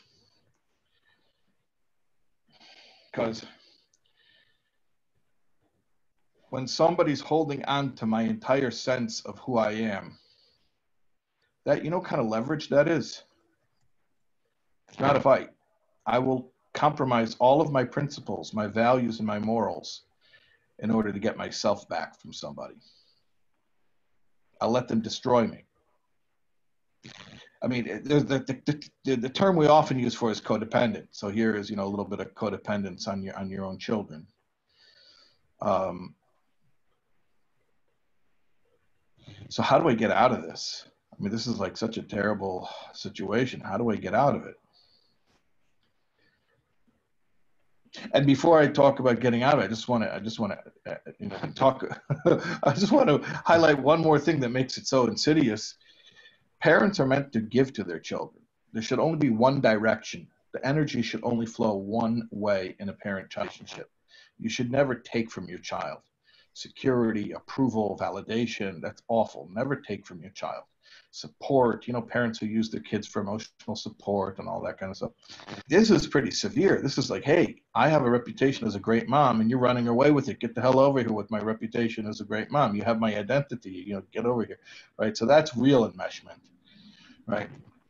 So what am I supposed to do when somebody has my sense of self and they're running away with it, or they're holding it hostage, or they don't even know they have it, you know?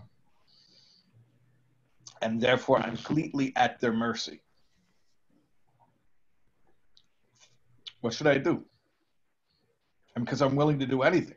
I'll die. Of course I'll die, because if I don't have me, then I might as well not be alive, right?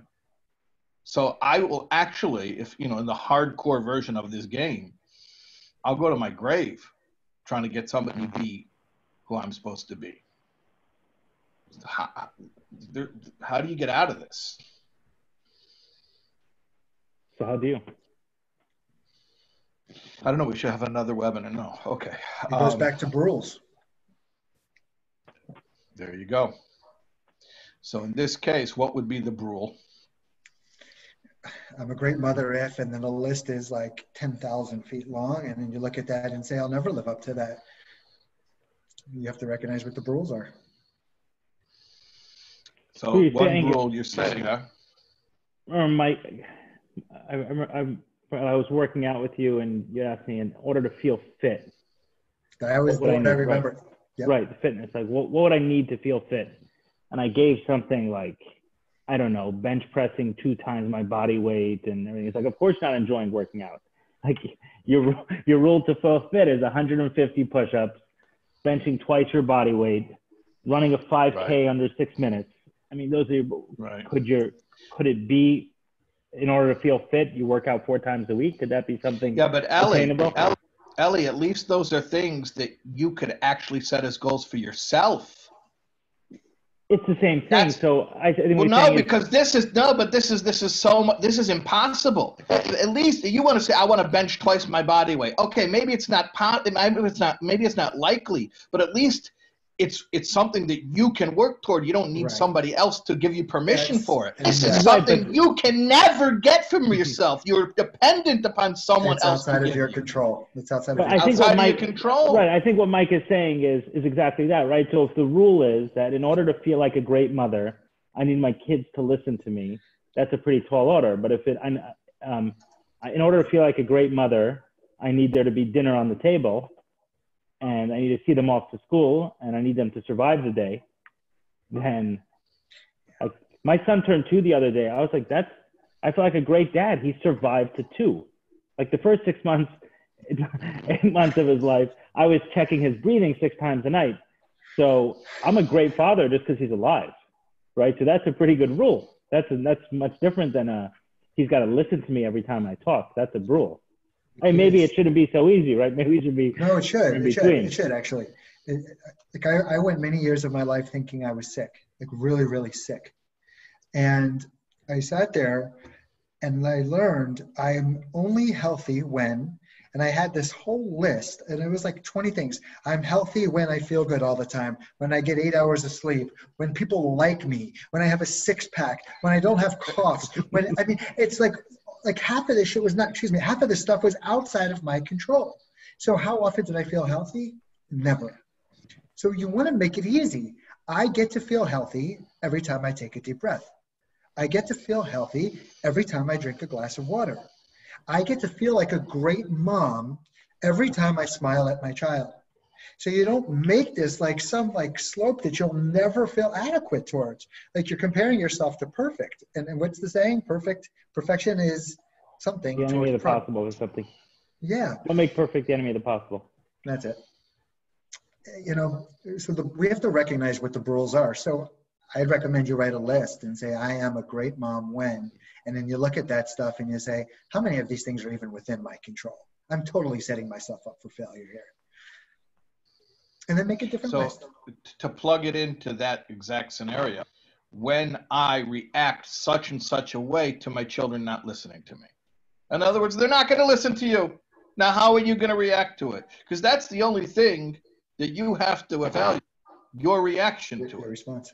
Well, now, there's more to be said about it, because there is, in the long term, an objective of helping the children to become, to helping them to listen and to helping them to be more aligned with your values. But that's a second discussion. The first discussion is, and that doesn't have to be tied to the identity of it. The identity of the person. the truth is, so it doesn't sound like I'm contradicting and I'm playing both sides. Let me just explain something to you. The way ultimately helping to help teach our children how to manage their behaviors better is actually not by getting them to do anything. It's by getting ourselves to do different things. It's not about getting our kids to be certain kinds of kids. It's about getting ourselves to be certain kinds of parents. So the whole thing is only about what you're going to tell yourself, about target behaviors for yourself. It's not target behaviors for the kid. Target behaviors for yourself as a parent. It's like boundaries in a relationship. I mean, it's a little bit off topic, but it's the same kind. People say, well, I set boundaries. Well, what was the boundary? I told them you're not allowed to go out all night.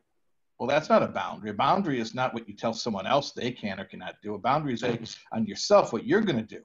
Like, if you go out all night, I'm going to sleep. I'm not waiting up, right? Right? That's a boundary.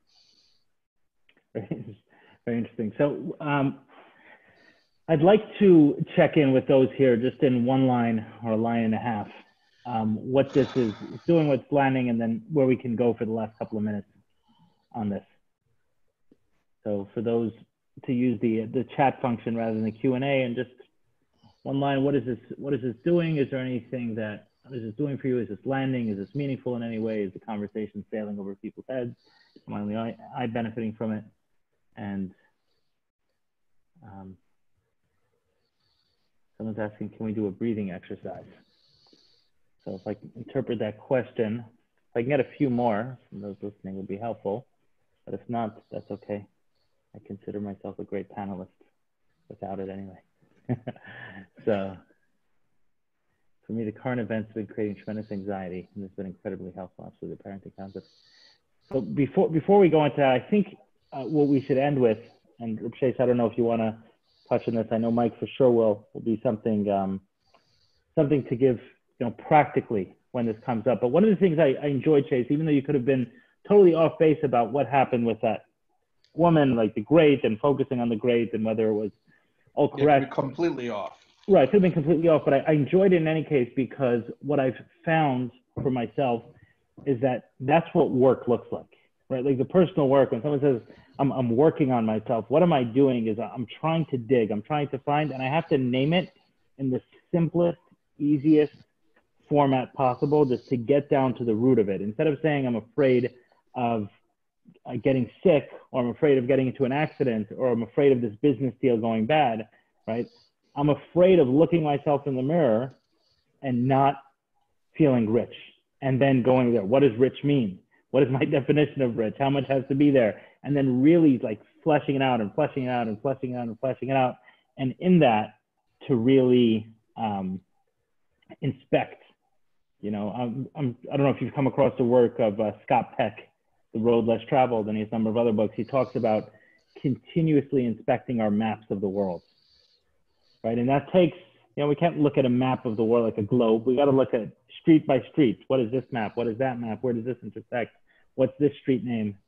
Recently, there were big news made from the name of a street. The name of a street could be a pretty big deal, and to get down on that level and really inspect the map. So as you sussed it out, whether you were right or wrong, that's the process that I found when I can get down and hold it up and look at it in three-dimensional and saying, what's scaring me is not that this business deal goes well. It's not that I'm going to be homeless. It's not the real, it's that I've so identified with this as part of my personality that I'm afraid of losing myself. And then the work is not doubling down on that. The work is saying, okay, who am I without that identity? Like if everything disappeared, who would I be? And the more I can own a part of my personality and my identity that isn't so tied to that, the freer I'll be. I don't know if you've heard this. I don't know the source for it, but it was a speech that I heard Yossi Jacobson give. It was leading up to Yom Kippur. And he said it's kind of a bizarre prayer, the Kol Nidre, right? We come to this climax of the year, right? Like here it is, the holiest day of the year. Everyone comes to the synagogue, and the prayer that's said, everyone knows it, right? Everyone who has gone to synagogue Yom Kippur, the Kol Nidre prayer. And if you translate into Hebrew, it's kind of like all my oaths are not oaths, all my vows are not vows, all my promises are not promises. It's like, okay, like this is it. This is like our day of transformation. And the way he explained it, and I don't know the source for it, but the way he explained it is that it's not referring to the promise that you made to someone, you know, install my floors and I'll pay you $2,200. It's that those vows aren't vows. It's the vows that I made to myself. I am a great mother. I am a successful business guy. I'm an amazing coach. I am a scholar. I am fit, right? And all of those promises that we make to ourselves, if we want to transform as human beings, then we need to release ourselves from like all of those promises. I have a brand new identity, right? I'm being created anew. And who am I today? And all of those identities that I've projected for the past year don't have to come with me to the next year if I want to have a transformative experience on Yom Kippur. I don't know if you know the source for it, but it was moving when I heard the thought. Mike, it seems like people, do you know the source for that? Or if there's a source, maybe the source is Yossi Jacobson, and that can be good enough for us.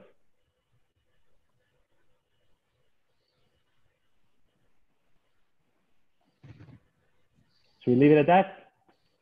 Are you asking me something? No, I was asking Rabbi Shais. No. The whole thing about Kol Nidre. Right. Yeah, it's an old thing that rabbis say. I don't know where it's from. What? It's an old thing that rabbis say. I don't know where it comes from. Rabbis say it. The rabbis say it. Okay, so I found the rabbi. Someone can blame it on him. The idea was good, though. The idea about letting go of our identities. Someone asked the question, what about anxieties that are based in reality? For example, we could become pitifully poor. I mean, the argument that I was making is, sure, all of those things can happen, but when it turns into an anxiety that consumes us, what I found for myself is that we're identifying very strongly with that. So yes, everything can happen, but I'm much more, I can also end up sick. I rarely have, and Mike, you spoke about that anxiety around health. I rarely have anxiety issues related to health. I do have a lot of anxiety issues related to achievement and success and financial things, right? So I'm identifying much stronger with one than with another. It's not that both of them could happen. It's more about my identity that's causing the anxiety than the actual probability of each one happening. But when coronavirus happened, I thought much less about what if I contract coronavirus and I get sick. I thought much more about what happens to my business. That was much like my thoughts were much more in line with that. Right. And it's not. It's like your friend. If I get into a car accident, I may have to do paperwork. Exactly. So right. If I get corona, you know, who's going to run my business while I'm sick? Exactly. More along those lines. So it's not. I didn't sit there and weigh out the probabilities of I'm this age and this demographic and this is my weight and I'm on the scale in this direction and it only has a 0.01% chance. But being that I'm in this state and my business is kind of essential but not totally essential, I didn't weigh it all out. I just got spooked. No, but it's interesting, the thing that you're scared of, the thing that, you know, there are people who can be scared of being sick. You weren't scared of being sick. You were scared being sick would cause you financial loss. Like your friend wasn't scared of getting into a car accident. Exactly. He was afraid a car accident would have forced him to fill out paperwork. Exactly. And that's why I think anxieties are so important, to really go through it instead of saying I'm afraid of this. Like, okay, and then what's going to happen? And then what's going to happen? Like I write out, Tim Ferriss has a TED talk about this where he says, don't write down your goals, write down your fears and spell it out like totally clearly. What's the fear? Don't tell me the fear is I'm going to get into a car accident, because it's not the true fear. The true fear is I'm going to have to fill out paperwork the next day. And then when I see that, and it's okay, right. Someone is associating. And filling out paperwork isn't even the real fear. It's being exposed as incompetent. Exactly. Right. And then there are two things. On the one hand, you say, okay, competence is important to me, like Mike said earlier, and then certain steps to be taken. And then another can be the identity work. That's, okay, what if I am actually not competent in a certain area? Do I still deserve to exist on this planet? Right? It's not, money is important to me, and I think it'll always be important to me. But I'd like to believe that some of the work that I did, that if I wasn't there, I would still go to sleep at night feeling like I exist. I exist, I deserve to exist. Maybe that was a good Freudian slip, actually. Not that I deserve to exist, that I exist. Mike, maybe let's take us out with an exercise, something practical someone can do. They're in a state of heightened anxiety. What could someone do to do it? You gave a little bit of an exercise before, Yeah. But So maybe I that want can to help share people. what I do. So I work a lot with professional fighters, boxers, different professional athletes. But in this case, I want to tell something specific to boxing. And first of all, anxiety is normal. It's a part of life. The question is it debilitating your life? In which case it becomes something that you really have to address. But let's just say that people get nervous when something is important. What I have my fighters do is I have them warm up before a fight. So for 15, 20 minutes, they're getting their muscles warm. And then what we do is we bring their heart rate down to around 99 beats per minute, which is about, can be achieved. If you're at like 140 through a warm up, can be achieved through about 3 minutes of specific type of breathing, which I'll take us through in a moment. The reason I do that is because when they walk down the aisle, they're going to slowly begin getting their heart rate up again, but not as much as their opponent.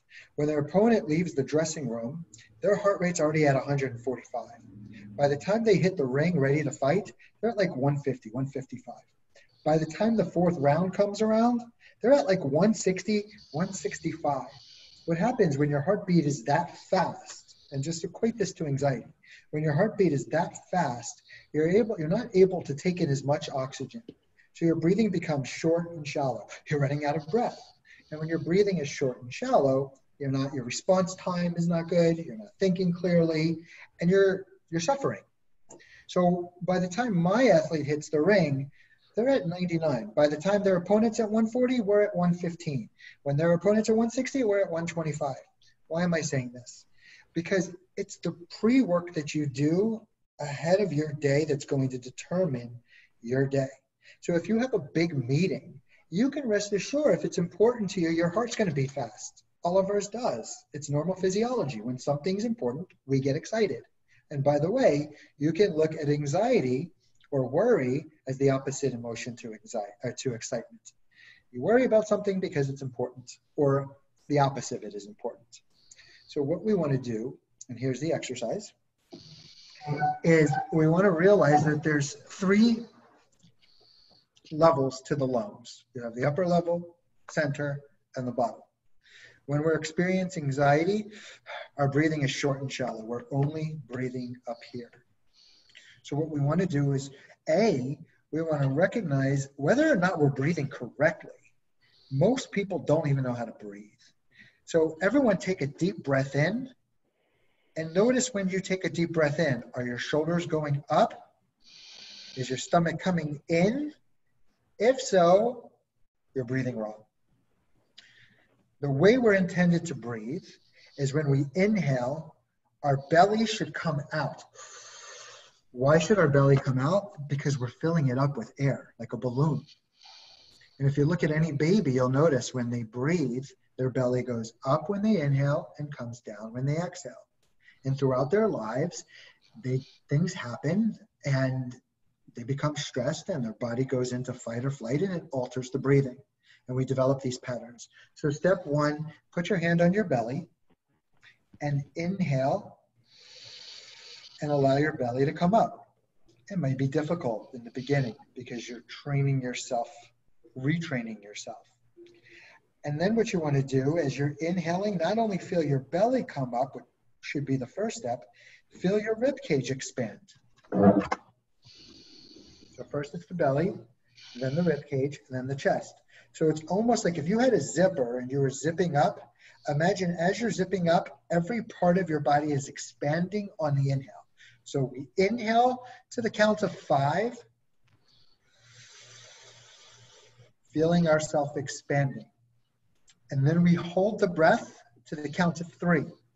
The reason you hold the breath is because when you hold the breath, it produces a little bit of carbon dioxide in the body, which actually serves as a bronchulator. It expands your bronchial tubes. And that's good because you want the air to come in and out effortlessly. And then when you exhale, you want to exhale longer than you inhale. Think of the cup Rabbi Taub was showing us. If that cup was full all the way, it wouldn't be able to capture any rain. If our lungs are full all the way, we're not able to capture the oxygen. So we want to really focus on emptying everything out. Here's how it looks. We're going to inhale for 5, hold for 3, exhale for 7. We'll just do that for 1 minute. Close your eyes as you do it. Only if you're safe and you're not driving, obviously.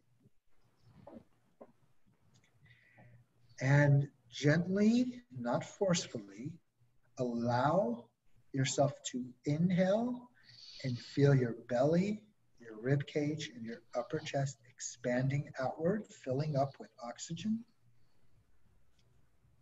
Hold, 1, 2, 3. Exhale, just relax, 2, 3, 4, 5, 6, 7. Slowly sip in to the count of 5. Count on your own. And hold. And here's the important part. As you exhale, feel your face relaxing, your shoulders relaxing, your neck relaxing, and your belly relaxing. You're letting go. Letting go and letting God. Trusting. Not forcing or trying to control. And just do this on your own for another 30 seconds.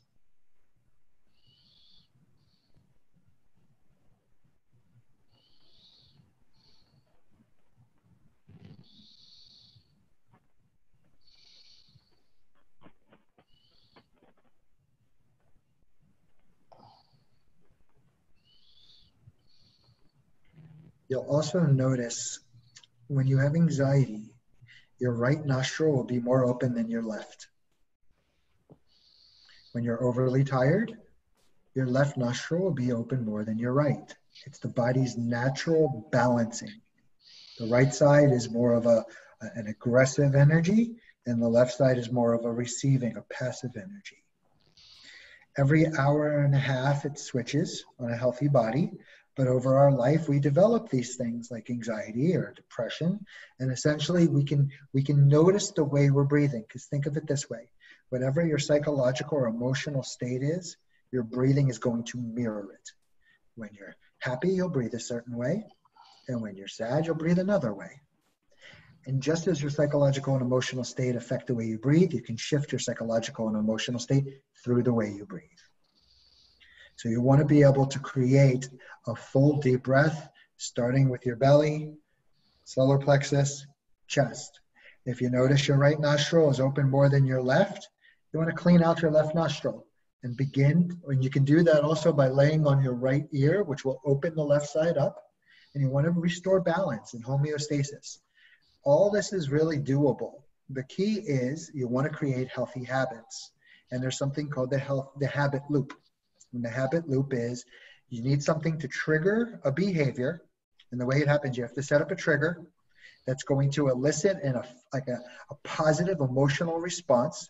So my alarm comes off and I become excited because I'm going to take action. So trigger, emotional response, actions, reward. And if you can create a healthy habit loop around moving through your anxiety, you'll get through it quickly. But if you see your anxiety as a plague and something that's going to take hell and high water to get through, you're just reinforcing the anxiety and you're going to be stuck with it. There's hope. Have it and move forward. Thanks, Mike. Appreciate that. The impromptu,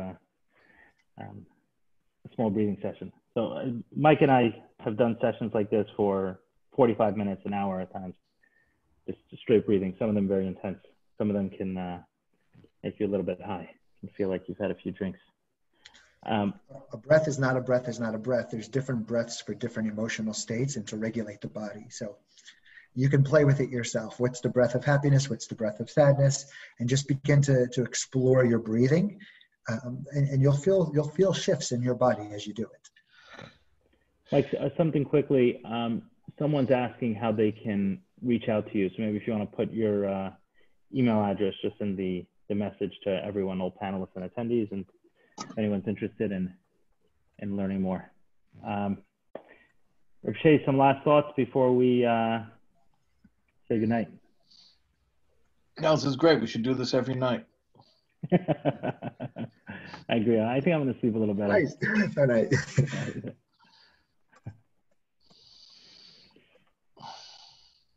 So it's on me to wrap this up. Yeah. You called us here. Yes, I did. I'm grateful that this is a topic that I can talk about today. Anxiety is something that like I said at the beginning of this, I didn't know I had because it was standard. I just thought that was life. I thought everyone was just as nervous about things as I was. One way I've said it is, when you're walking around your whole life with a weight, until you take it off, you have no idea how much you're carrying. And that was certainly one of the weights, was just a constant state of anxiety. And then I'm also grateful that I had the opportunity to work with Mike and, spend a lot of time working through. I was showing Mike that the first time I met him, he gave me this, and I still use it. I write in it, I have some notes, and change out the pad obviously inside, but this little book. And I'm grateful for the time we worked together, and specifically on this topic, because I really feel that one of my proudest accomplishments, when we talk about identity, that one of my proudest accomplishments is that I no longer live with constant anxiety, and I don't medicate it through any specific way.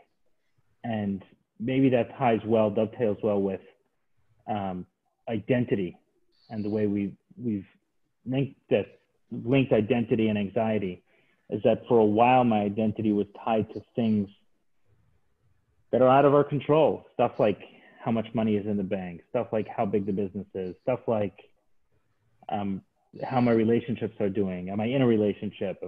Those things. And this is not that those things aren't important to me anymore, but that today there are a number of other things that are part of my identity, and one of those disappearing won't bring me back to that place of me feeling like I don't have a right to exist. So thanks everyone for tuning in, hanging out with us. And Rabbi Taub can be connected at, he's got a lot of content he puts out there, soulwords.org, the YouTube channel. There's a lot of stuff. I hang out on there. I've watched a lot of his work. He's on his website. He has a lot of good stuff, a number of books. I think you said you're working, hopefully quarantine has given you some time to write a lot of books, not traveling the world. So I very much enjoy reading Rabbi Taub's work. If I can just say one thing, I remember, I need to say this. I remember when we first began working together and we went through an exercise. It was an identity exercise, and I asked you to think of 3 people who you admire. And what are some characteristics of those people that you admire? And essentially you do this exercise because what you admire in others represents who you are. In other words, if you admire integrity or if you admire hard work, it's because those things are important to you. So they're a reflection of who you are. And I remember when you gave your answers and I sat there and listened, I just remember really being blown away. And I remember feeling like a lot of emotion. And I don't know, I was living in North Carolina at the time. So the first session was actually we met in person, but our first session was a video call. We did many months video calls. Do you remember I was tearing? Like I got very emotional as you answered that, because you just have something about you that I knew that first conversation that you're going to really impact the world in a really beautiful way. And I think we're 4 years later now, 3.5, 4 years later.